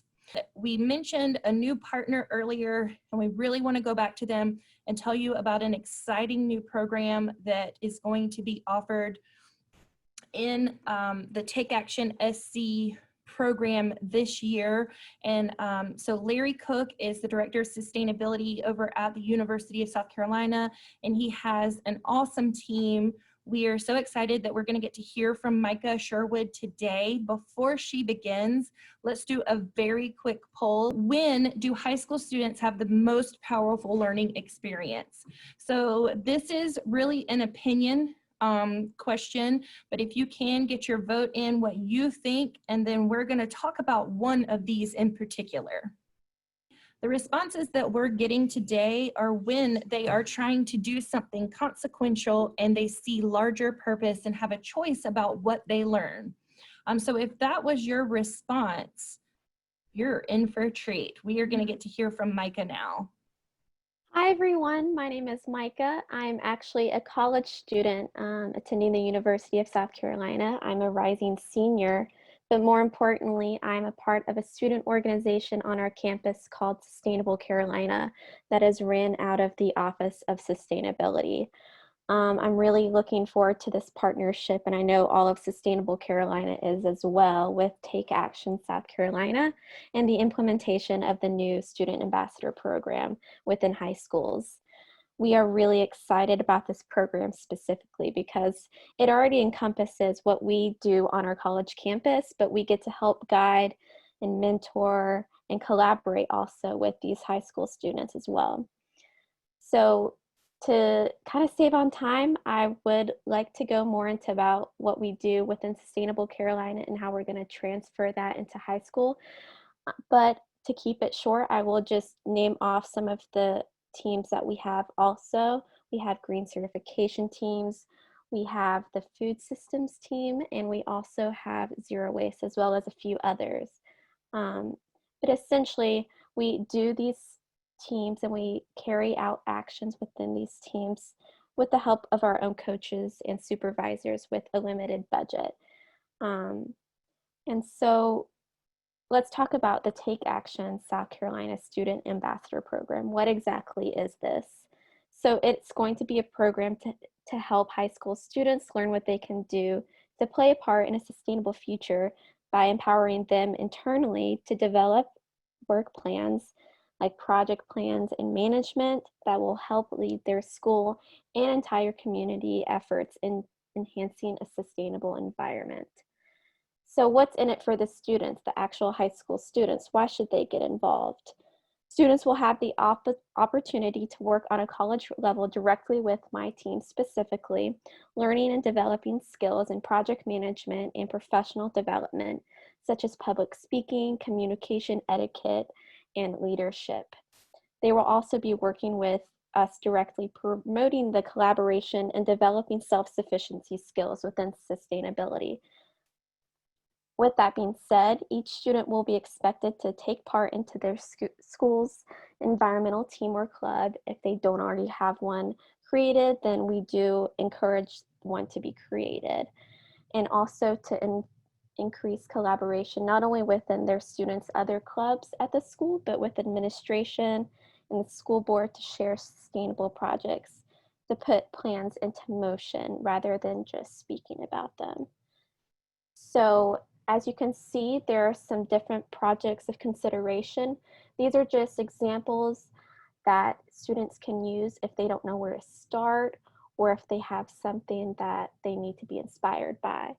And, you know, we've talked a lot about COVID-19 and the pandemic that we're currently in right now, and how a lot of people are not sure whether their schools are going to be virtual and distant learning or in person. So I have provided a few more I'm going to read off just that can be completed virtually too.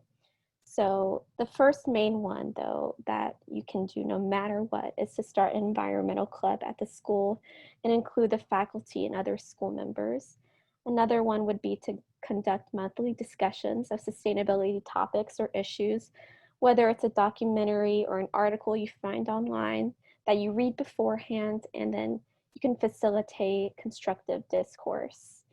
Another one that I really enjoy personally would be to develop a monthly newsletter to spread awareness of sustainability trends, tips, and news to the school body. So with all that being said, I know that was super quick. If you want to know how you can get involved and how your students can get involved, we will be hosting a summit virtually in mid-October, hopefully, to introduce the program, and we'll be sending invitations to all of the webinar attendees to inform their students as well. But if you have any questions yourselves, or if your students have questions, please contact Angie Perry. Her email is located at the bottom of the screen. And yeah, if you want to learn more about Sustainable Carolina, because I know that I went through that very quickly, you can always go to USC's website and just search for Sustainable Carolina, and we have a page going more into detail about what we do. So thanks, guys. Thank you so much, Micah, and thanks for sharing about Sustainable Carolina. We are so excited to partner with USC. And with that, we're going to tell you about a few things coming up. First, we have a brand new takeactionsc.org website. That is our partnership website. There are some new pics on there, some new links. Stay tuned. We will also have some more videos and virtual lessons like you got to see in this presentation today. The schedules are open for our Take Action SC educators. So if you are going back to school and are allowed to have visitors come into your 5th, 7th, or high school classroom, get on your email, get on their calendar. If you are looking to have a virtual presentation, we are also doing Zoom, WebEx, and other live presentations. So we are excited to be a part of your virtual learning experience as well. Don't forget to apply for any of the grants that we've talked about today. If you have questions about the DHEC grants specifically, we will be sharing the contact information for that with the follow-up email. You will also get a survey about the workshop. Please give us your feedback. We want to hear from you, and that's the only way we can make improvements. This is constantly a work in progress, but we want to share what we can with you. And last but certainly not least, mark your calendars. July 2021 will be at the home of the Gamecocks. So we are excited to get to work with Larry Cook and his team. And really quick, let's hear from Larry about what they have going on over there in the Sustainability Office at USC. Hello, everybody. I'm Larry Cook, and I'm the Director of the Office of Sustainability at the University of South Carolina. We are so excited to invite you to the University of South Carolina campus next summer for the 2021 Take Action SC Summer Workshop.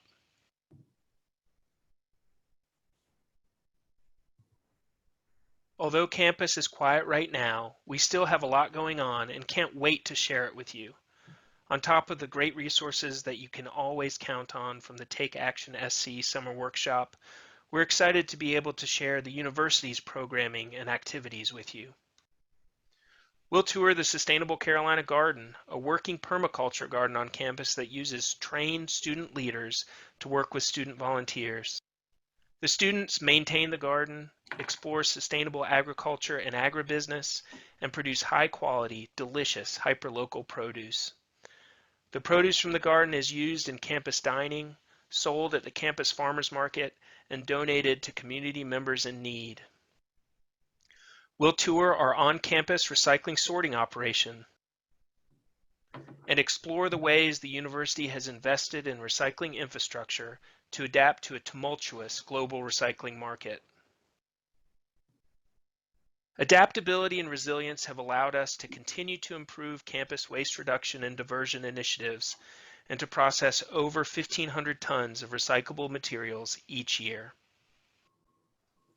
We'll share the details of the Sustainable Carolina Leadership Program that empowers our students to address real-world problems through intensive beyond-the-classroom experiences.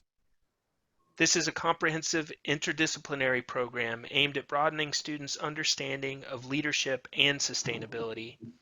Sustainable Carolina peer leaders work as change agents within our campus and community by collaborating within our project teams focused on zero waste, green certification, the garden, food systems, campus-wide events, and K-12 outreach.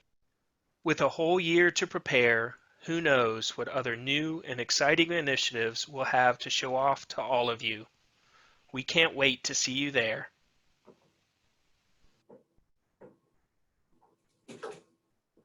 We can't wait either, Larry. So we're looking forward to hopefully being able to see everyone in person. We have been working closely with our administration. One of the things you're going to get in your toolkit is this cool new poster about reducing, reusing, and recycling while social distancing. Social distancing and other CDC guidelines are obviously a big part of our world here at DHEC, and our administration wants us to offer you the opportunity to give us some feedback. If you need more information, guidelines, or help incorporating any of that into your classroom, please reach out to us and let us help get you in touch with the help side of DHEC that can help you. I know that was a lot of helps, but the point is, if you're looking for more information, more help, more CDC guidelines, let DHEC help you. That's what we're here for. All right, here we are. Do you see us, everyone? Angie and I are here with our mask on. We hope you have a great day. Don't forget, reduce, reuse, recycle, and compost.